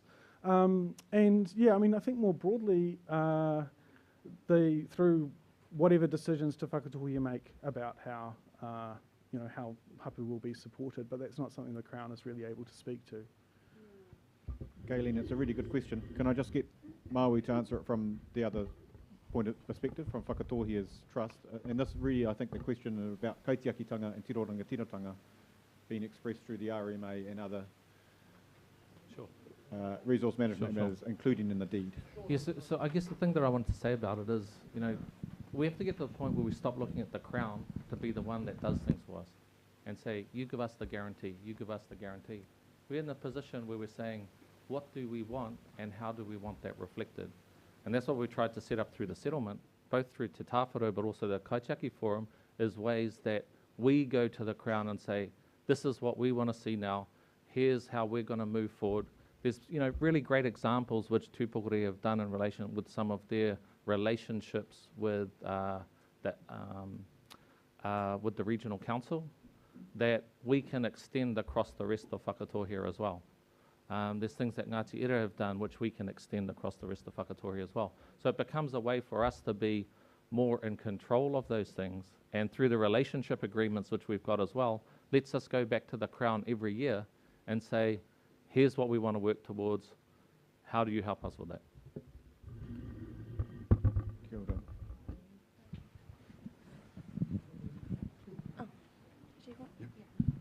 And then we come to you, Matua, after that.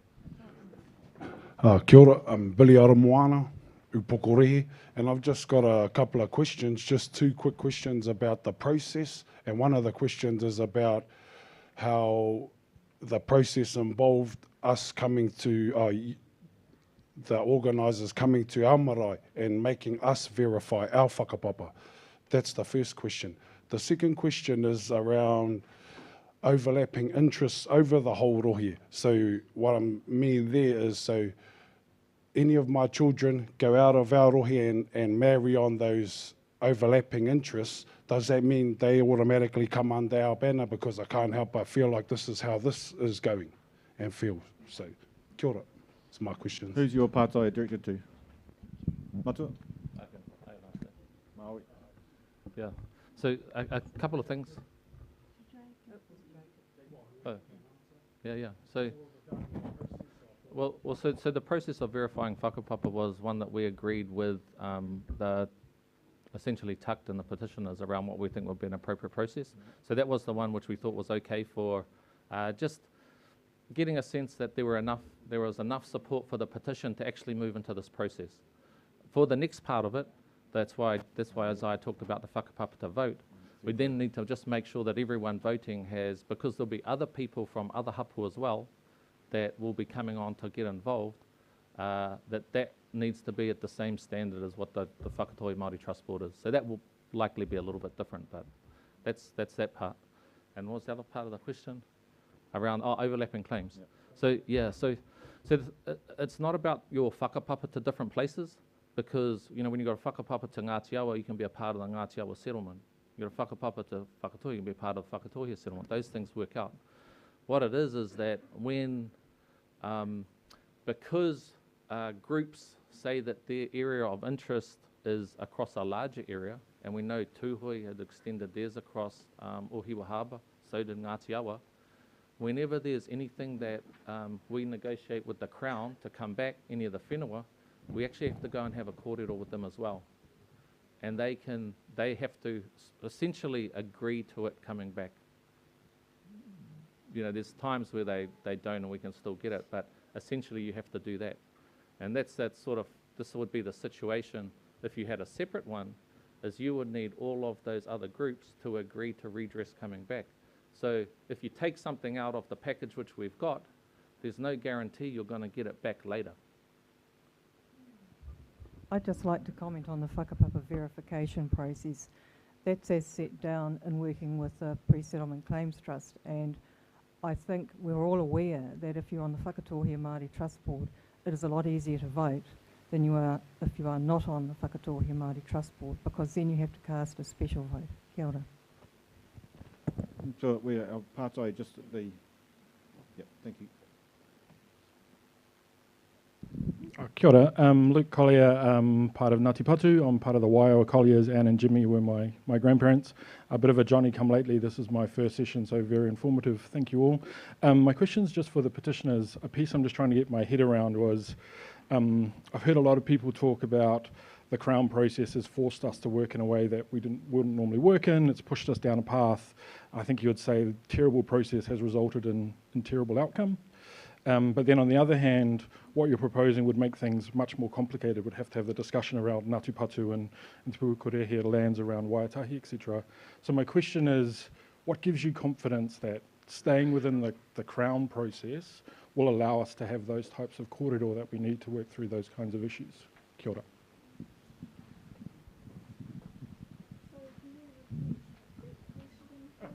Sure. It's just around, so my understanding is we would stay in the Crown process while we work through all of these issues. Is that the best process to let us have the kinds of conversations that we would need to have? Kia ora.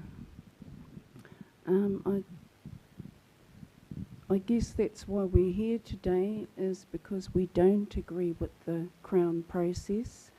The petitioners object to the Crown process, and the petition clearly explains the reasons why. They don't have confidence in this whole process. The other key thing I'd like to pick up on what Maui mentioned earlier is with regard to the governance across the kaitakitanga work that's been undertaken within Upukorehe. Upukorehe's view is, why would we want to invent the wheel when we're already doing what we've done mai rā nō, and we're having a process imposed over the top of us to actually dominate the mahi that's already being done by the people in the whenua, in their rohe.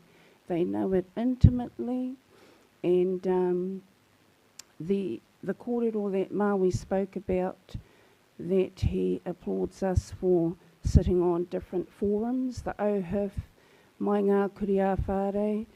Those forums and those types of forums stretch back to when my father, Charles Aramoana, was alive. He was one of our ki rangatira that stood to represent Te Upukorehe. All the work that he's done before and the work that our people continue to do today has not needed any assistance by the Crown and has not received any assistance from any other entity, including the Whakatohea Māori Trust Board. So I guess what I'm saying is Upukorehe is already acting autonomously, and our whole kōrero and reason why we're here is to ensure that this whole process enables the tino rangatiratanga of not only Upukorehe, but those hapu that are also trapped inside the settlement process, who have already clearly stated that they want out. Kia ora. Kia ora, Maud. Just docking in with how we're going. We've got 3 questions that I'm going to come to, all of whom have been in all of our hui. So I'm going to come to you. Can I just check if those who have not been at one of our hui previously wish to have a question, you're going to get a priority, and that will be you and one at the back, and then I've got Amber, our kaumātua, and then yourself, and 2. Okay. So can we? I don't mind which order. You had your hand up right at the back there first, so we'll just go back there. Just while you're doing that, Maui's just going to make a brief comment. Yeah. So it is a brief comment. So look, I'm not confident that those conversations will take place. Mostly from there hasn't been a sort of an openness to engage in the process so far, and also when you then move into places like the Maka, they said that like the hapu representation, it's actually been claimant representation, and claimants doing that, and a lot of that kōrero hasn't actually gone back into sort of a hapu space for a bigger discussion. Kia ora, Maui. Thanks for keeping that brief. Appreciate it. You state your name and who you want to answer your question. Kia ora koutou. Nā whānau katoa. Ko ai au ko Heroini Hape. I have been to one of these, but I haven't asked a question.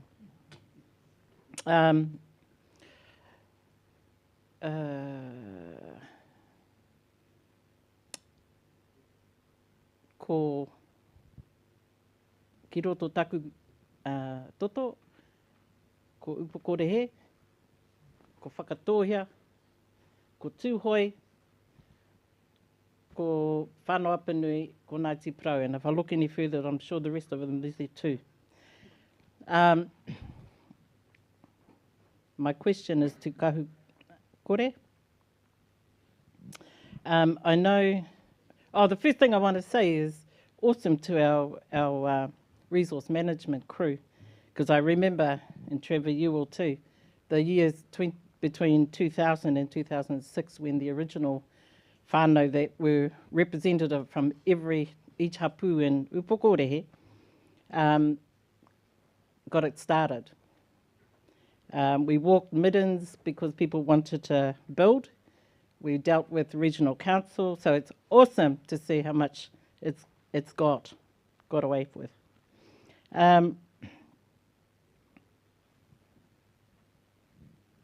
I'm a bit pouty because I think this whole setup is just sad. I know that Te Upokorehe Treaty Claims Trust does not represent Te Upokorehe katoa, but it is on record that Takt wrote to Tūhoi to tell them that Te Upokorehe is a hapu of Te Whakatohea, and that Kuterere, Maramahu and Roimata are the marae of the Upokorehe hapu. We've just heard how important one of our rangatira was back in the day, because I was there. So for those times from 2000, all our kaumatua were there. And our very important one who was keep making those statements that Upokorehe is a hapu with Maramahu, Kuterere and Roimata, and made it at many places. Kahukore, my question for you, what you said in 2011 as well about Whakatohea, Upokorehe being a hapu of Whakatohea, what's changed? Kia ora, nothing's changed. The letter I'm very familiar with, it said that Upokorehe was a hapu of Whakatohea, and it said we reaffirmed our allegiance to Whakatohea iwi. Now, you don't need to reaffirm your allegiance if you're part of something. Upokorehe doesn't reaffirm their allegiance to Upokorehe because they are part of Upokorehe. So what we're saying is we reaffirm our allegiance. Upokorehe can decide not to reaffirm their allegiance. It is their right to. Also, that letter identified that Upokorehe did not accept any other entity in their rohi, and that Upokorehe were the tangata whenua of their rohi. Kia ora. Kia ora. My name is Tanya Marie Smith. I'm here with my hapu Upokorehe and iwi Upokorehe. I believe this claim asks Upokorehe to install all of our faith in Whakatohea Pre-Settlement Claims Trust to do right by our people, as well as endure significant losses to our identity, our future vision of ourselves on the ropu, rohe and whenua, as well as lose our own agency. And given that the Crown sets the process of negotiation, my question is to the Crown. But before I enter that question, I'd like to say that there have been some vague comments made from Whakatohea Pre-Settlement Claims Trust that, as this claim is for the betterment of all. We'll deal with these issues down the line. Even things like removing key whakapapa members amputates the limbs of our tipuna. These are not things that I believe Upokorehe represents or gets behind. There are no specifics or details in these promises that are made to us. So my question is to the Crown. How do you reconcile Upokorehe's concerns that I've outlined? And what is your responsibility to our people? And can you specify how, what, and whom?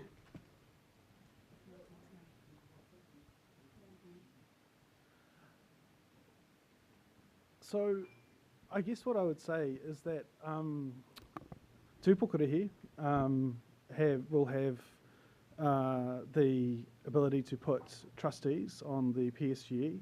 That PSG will be ratified by the people of Te Whakatohea, including Te Upukorehi, and Te Upukorehi will be able to vote on the settlement package to accept it and then move forward into the future. To me, I've worked in treaty settlements for about 10 years, and I've heard every criticism of them, and there are many, and I think lots of them are fair. But one thing that I think a treaty settlement is really about achieving, if it is successful, is to give the opportunity for the iwi Māori and hapu and whānau to build their own futures independently of relying on the Crown to tell you how to live. And so I don't want to say that the Crown is going to guarantee how you interact as a hapu with Te Whakatohea. I don't think that the Crown has a right to be involved in that. That is something for Te Whakatohea, ngā hapu or Te Whakatohea to do together and figure out together. And that's the exercise of te rangatiratanga, as far as I can see. But, he Pākehā ho, it's not something that I can speak to. So I really say that that's a question for Maui. It's a question for the Whakatohea Pre-Settlement Claims Trust. It's something I'm sure they're happy to talk about.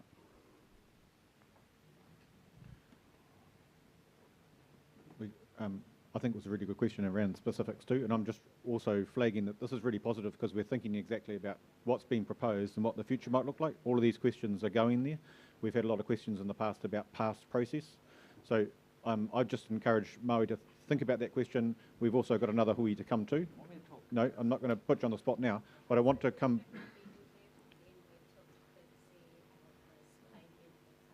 Right. So the suggestion was that the question be inverted and put back to Tuck as to how this can assist them. I'm going to come to that because it's a good partai. Just gives these people a chance to think about their answer too. Okay.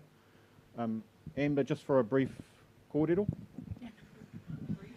Yeah, kai te pai leo. I took that in. I've just got a partai for that would probably apply to both the Crown and the Pre-Settlement Claims Trust. Ultimately, this is a Crown process that's been determined and guided by the Crown. And I noted in the Whakatohea Pre-Settlement Claims Trust presentation, there's references to the Trust Board, which is a Crown mechanism. The settlement's been driven by the Crown process. This forum, also a Crown process, dressed up like it's one of our processes. And the claimant definition, which is also determined by us, but at the Crown's insistence, that it be the one thread that determines who we are for settlement. So with the weaponising of our whakapapa and the bastardisation of our history, my question to you is this. I noted also that the post-settlement governance entity is being set up as a trustee company. Whereabouts in this entire process has hapu rangatiratanga been protected? And how will it be protected in the future for all of our people?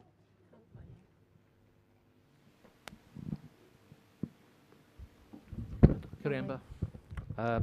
So look, I think the whole part of, so first up I want to say, it's really easy for us to say these things are all Crown processes. You can't have a settlement without engaging with the Crown. That's the number one. You have to do it. Even if there's a separation out, no, you have to engage with the Crown as a part of that process. Every time you establish an entity that receives funds, you establish something through a Crown process because it's like that. So we choose the sorts of things we decide to engage in. Now, the Trust Board was set up. It's been actively supporting Whakatohea to put forward its views and represented all of the hapu. Now, when you look at the way other iwi have to put their entities together, they often get into fights because they have so many hapu, they can't all be represented. They can't all have their own voice on that entity. We're not like that. But the Trust Board has got 6 hapu. We've got the 6 hapu there. Everyone has a voice on that entity. Te Tāwharo has 6 hapu. Everyone will have a direct voice onto that entity, and it's up to you to decide who's going to carry your voice into that space. Now, That is rangatiratanga. What we're doing is we're getting a chance to shift off the trust board, which has got all these other hooks in it, and set up something that's different. And that's what is being put in place. And it's been done in a way, because this is the bit, because what people are saying is, how is it done in a way that means that everything just doesn't sit in the mothership and there's no kind of benefit that rolls out? It's specifically been put together because we've heard the criticisms in other places to allow that to happen. But we're not gonna, that wasn't our role to decide all of those things now. Our role was to get as much resources back from the Crown through the negotiations, and that's what we've done. No one's criticising what we've created in terms of a settlement, and then set up an entity that allows us to have our voice and those people to decide what that is. It won't be the pre-settlement trust that decides that. It'll be the people that you put on to represent your hapu that will decide what is the right place for those assets to be managed. If I can just come back to... if you wish to, yep. If I can just come back to the question you asked, Tanya. Upukorehi stand to be worse off, and that was identified back in 2012 when we saw that our proposed mandate strategy was not going to be a runner with Whakatohea. We see that there's an entity being set up with 16 people. We don't know who 4 are. We know that 6 are the existing hapu on the trust board, but we don't know who the other 4 will be. We're very concerned that this is an absolute undermining of mana whenua, of ahika, of mana moana and of rangatiratanga.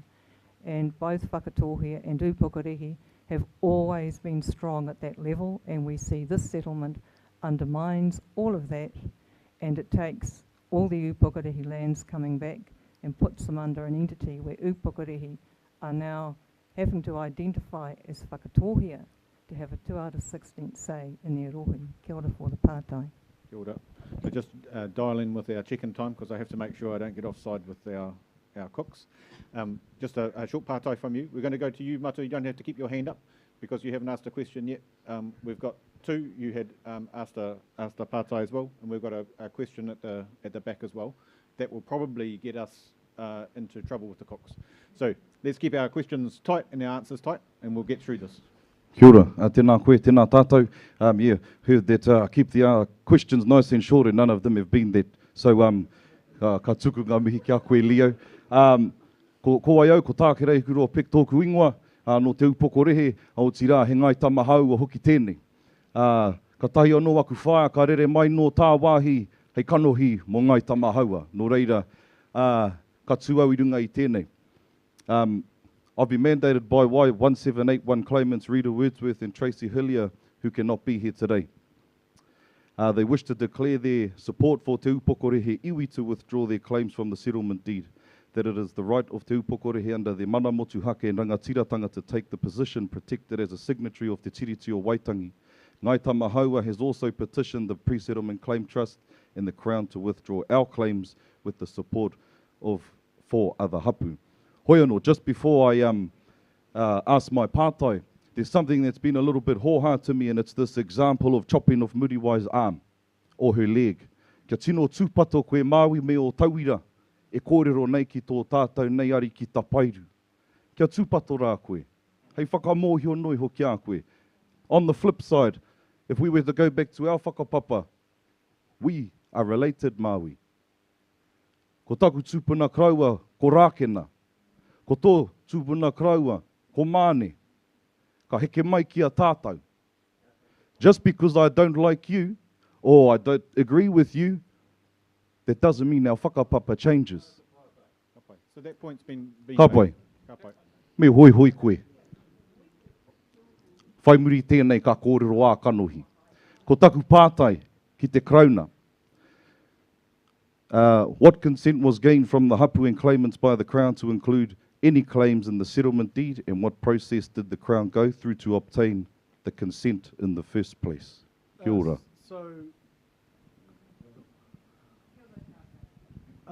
There was a mandate process that was run between 2009 and 2016. It involved a long-standing engagement led on the Crown side by Tupuni Kokiri, and we follow the standard Crown process that led to the development of a deed of mandate and a vote, which I think saw 93% support of Te Whakatohea, including everyone who voted and was recognised by the Crown. I need 10, just short. So, kia ora tākare. Hey, kia ora. No. So I think this is an important thing, because in the context of sort of the claims that are being made, and we hear these things coming forward about the claimants not supporting stuff. The claims belong to the people. The claimant is the māngai for the people and should be reflecting what the people want. And what we've had in this process is claimants trying to tell us what to do, and that happens at Ngaitama and sits in that space. One of the things I hear around that, and it was a criticism of the settlement, was that actually the way it was being done was diminishing the mana of Muriwai. And, I didn't necessarily agree with that, and this was discorded about recognising Muriwai as well as Tū Tāmere. But when we got into this process about Tūpokorehea removing themselves from the iwi settlement, and then we couldn't use Muriwai as the tūpuna anymore that connects us, that's the thing that got me thinking about that as well. I mean, it's not something we considered before. And so, on one hand, I got listening to a kōrero from that space going, don't diminish the mana of Muriwai, and on the same side, we've got the same people advocating for a process that does exactly that. Doesn't make sense to me. Kia ora, Leo. Can I just have a quick response? So, Maud, I'm going to come to you. Okay. Just let me Kia come ora. back to you if that's all right, Maud. Just get this pātai from our new kanohi. Kia ora. Ko Henry Hollis, tōku ingoa, nai tāma te hapu. I was unaware that Sanaitama had started processes to withdraw, so I'd like to know how that has happened. But my question is to the claimants. I watched a previous hui online, and I've attended this one, and I appreciate that you are claiming rangatiratanga over your rohi, because your mana is being trampled by Whakatohea. What I'd like you to answer for me, please, is I believe other hapu, like Ngaitama, have claims over or interests in some of that rohi. Aren't you doing the same thing to them? Thank you. And Maud, if you want to answer that as well as incorporate your other answer, then we can deal with both things. Yes, I'd be happy to do that. I guess we can take a step back to Maui's question. Nā wai e ki he upukorehe, ko upukorehe he iwi. Well, the answer to that is, ko wai koe e pātai tērā pātai. Nā upukorehe, it will be for us to define who we are, not for a negotiator and not for the Crown. So if you can understand that kōrero in answer to your question, Matua, you will understand the answer that you're asking and looking for.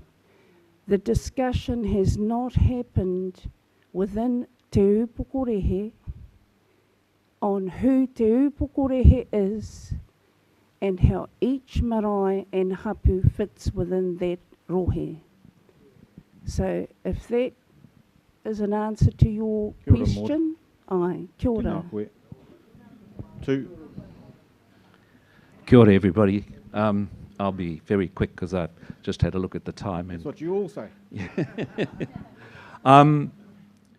A couple of things first before my question. Number one, the issue around Ngaitama making an overture of the same nature. That hasn't been properly determined by Ngaitama as yet. We've got to have a kōrero ourselves about whether that is a process, that this process is something we're going to follow. Secondly, can I just say, I was the one who asked in Auckland, nā waira e ki? ko te upokorehe he iwi. Nā waira e ki, nā te upokorehe I mahue mai I te whakatohea. And I was asking that question as an upokorehe person. Because that question is really important. There is dissension within upokorehe about this petition. Let me make that very clear. And I guess the vote will determine which way it will go. So I just want to say that on those 2 points. The second one, my question is, I asked at the last week, and this is big picture, around the petition. What is it in the petition that compellingly differentiates upokorehe's history and what happened to upokorehe from any other hapu in Whakatohea? That hasn't, I'm here today to seek an answer or response to that question. My second question is around whakapapa. Whakapapa is preeminent. It is preeminent above all else. And what I see in the presentations that have been put to us is a serious risk to Whakatohea's whakapapa tūturu, heke ihoa I ngā mātua tipuna. E hara mātau o tēnei reanga, we're not the ones, the generation now, we don't have a right to change that whakapapa and that narrative and that history that tells us mai rānoa who we are. And there's a huge risk to that narrative, and that's not a legacy that I want to put on future generations. So my question is, nā waira e ki, ko koutou o takt, that you can put that whakapapa tūturu at risk. Kia ora. So there's 2 parts idea Kia ora. for you. Just to pick up the first question. Kia ora, can you hear me? Aye. Just to pick up the first question, there's nothing that in the petition that upokorehi is saying that the atrocities that upokorehi experienced are different or worse. That is not the intention of the petition. The point we did make too was that upokorehi, the one difference I think you would probably notice is that from the very beginning to upokorehi said that we would work not under Whakatohea but alongside Whakatohea. So from the very beginning to upokorehi made it very clear they were not going to go forward as part of Te Whakatohea. Your second pātai, Maud wants to respond to. Kia ora, in response to the whakapapa question, first I'd like to point out that upokorehe were neither consulted or agreed with the whakapapa that you have up on the presentation there. Secondly, 112 years before the Whakatohea Māori Trust Board was established, our tipuna Whakatohea signed the Treaty of Waitangi as Te Upokorehe on behalf of his tribe, Te Upokorehe. Now that, it doesn't say hapu, it says Te Upokorehe. I'm speaking, please. Can you keep quiet? Can you keep quiet or be shown out? I'll handle it. We're almost there, whānau, and probably we're hungry, which isn't Hoi helping. hoi in there. So just let her speak, please. And more, Aye. just a quick answer. Well, what I'm pointing out to everybody here, a question was asked about our whakapapa. Our tipuna, Whakatohea, signed the Treaty of Waitangi 112 years before the Whakatohea Māori Trust Board, which is a Crown instrument, was established. That has never been brought out in these kōrero. Anei taku whakapapa. Kia ora. Kia ora.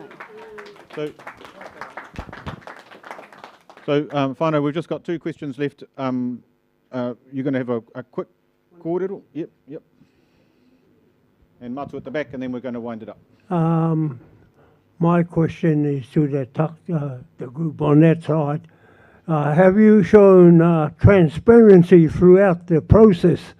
Because with Trevor carrying out the operations, you don't mix it with governance and having good due diligence. I haven't seen it. That's my question. You get a chocolate fish for being the briefest question.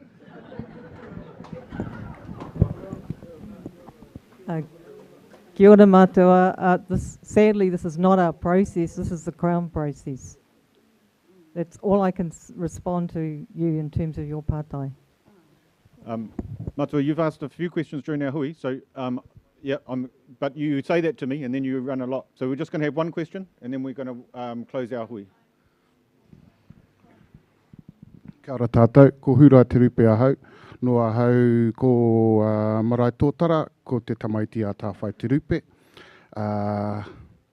In my assessments I've made, I have to tautoko pukorehe as voters to withdraw themselves out of this withdrawal. Our mana motuhake is compromised in this settlement. I have no faith in the WPCT and how things are being run. The question I'm going to head off is to the Crown.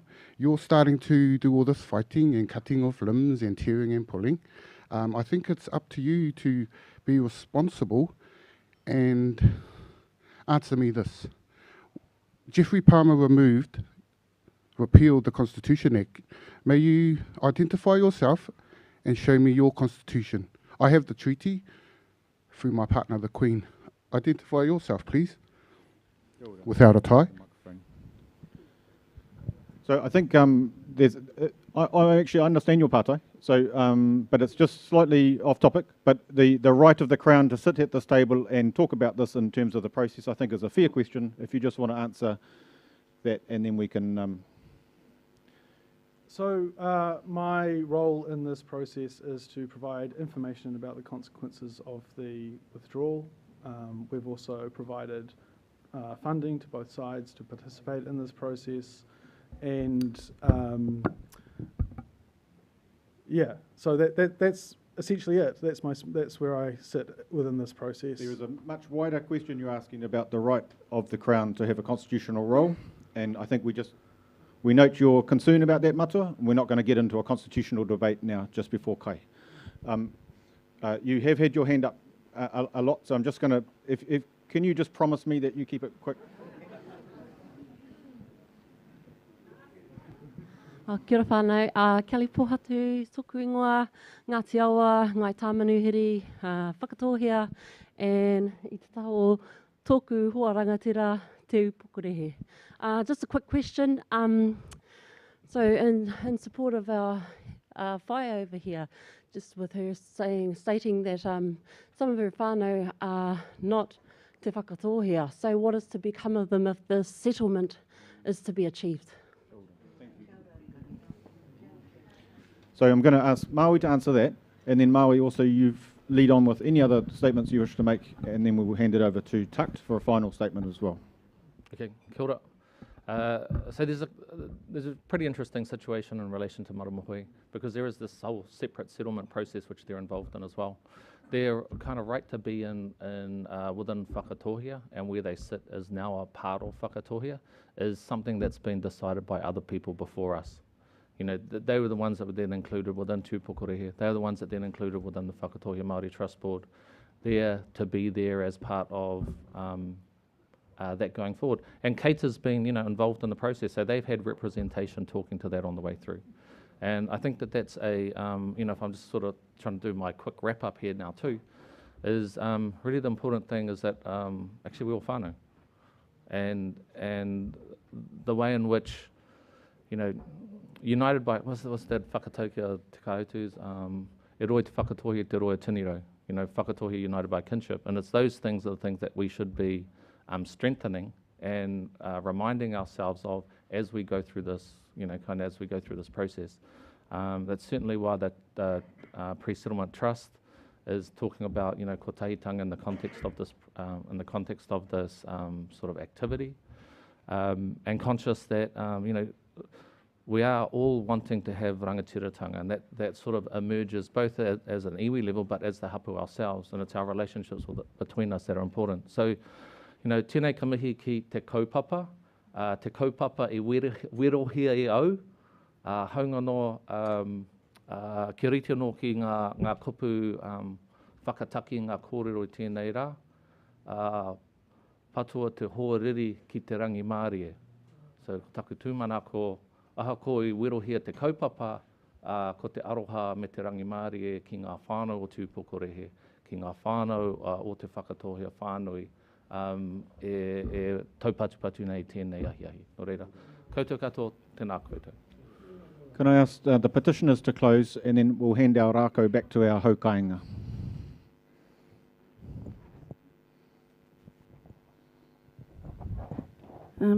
Kia ora. I'm just going to say a few quick words and then I'll hand it over to Kahukore. I guess there's nothing in this process that shows aroha, because that's what I hear Māui talking a lot about. We're here because we're here to stand up for the rights for who we are as te upokorehe, and also the rangatiratanga of those hapu, again, who are trapped in this settlement process. So there is no, we can talk lightly about aroha, rangi Mārie, throw those lovely words around, but nothing in this process has anything to do with that. We're being dragged against our will. So I'll just hand it over to you, Kahu.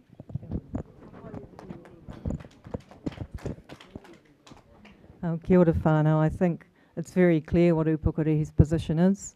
We believe the settlement is going to make Upukorehi worse off than they currently are. The governance arrangements do not support where Upukorehi is coming from. They don't support rangatiratanga. And I'd like to come back to that question you asked about what confidence do we have. Now, the whole Whakatohea settlement has not taken place again and again and again. And we believe the reason why it keeps falling over is that the hapu rangatiratanga is not at the forefront of the settlement process. So we always hear, oh, we've got to settle, there's an urgency.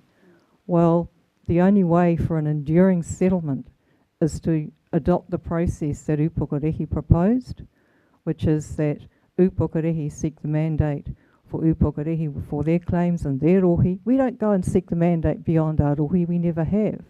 When we did the meka, we stopped at Marae Tōtara and we stopped at Pākehī Kura. We didn't claim beyond that. So we support the right of the Whakatohea hapu to claim and mandate themselves for their lands and their claims.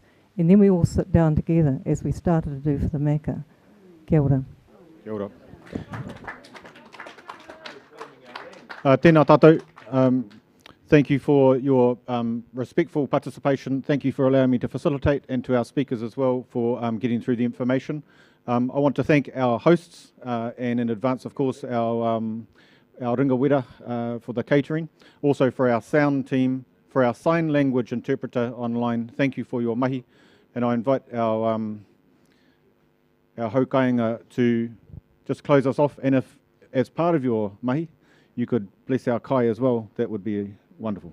Tēnā tātou. Tēnā anō. Kia hoki mai te rākau ki tēnei taha. E rua aku kōrero mā koutou. I au e rongo ana ki nā kōrero ki nā mamai ki e rā ahuatanga kei runga i a koutou I tēnei wātunu. Ka hoki aku māhara ki nā kōrero e rua. Ko te kōrero tuatahi e kōrero e pāna ki taku paunamu nei. Ko te ingoa o tēnei paunamu, ka humai I te koke kōrero o te kāinga. Arā, ko tōku piki amakura nōku, ko tō piki amakura nō, ko tōna piki amakura nōna. He piki amakura ka ia tangata I roto I tēnei ruma, I raru I tērei tuanui. Ka ari au mo te tohu ki a koe, he aha te ara tika mau, he aha te ara tika mana, he aha te ara tika mōku. Nō reire e koutou, me whai a koutou I toe I te piki amakura e tika ana mō. Ka ruara he kōrero mo tōku waka ko te waka o Aotea.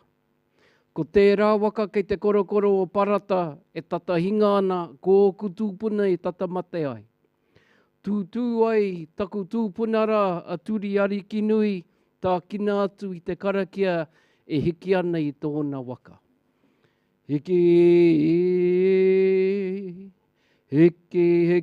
te ari a kina apa ina ranga ia.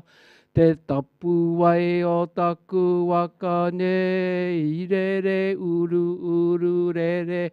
A manu rere take i tū ai ke uai. Mani ai paeke ai re ai. Tama ki tōna wenua. Kamate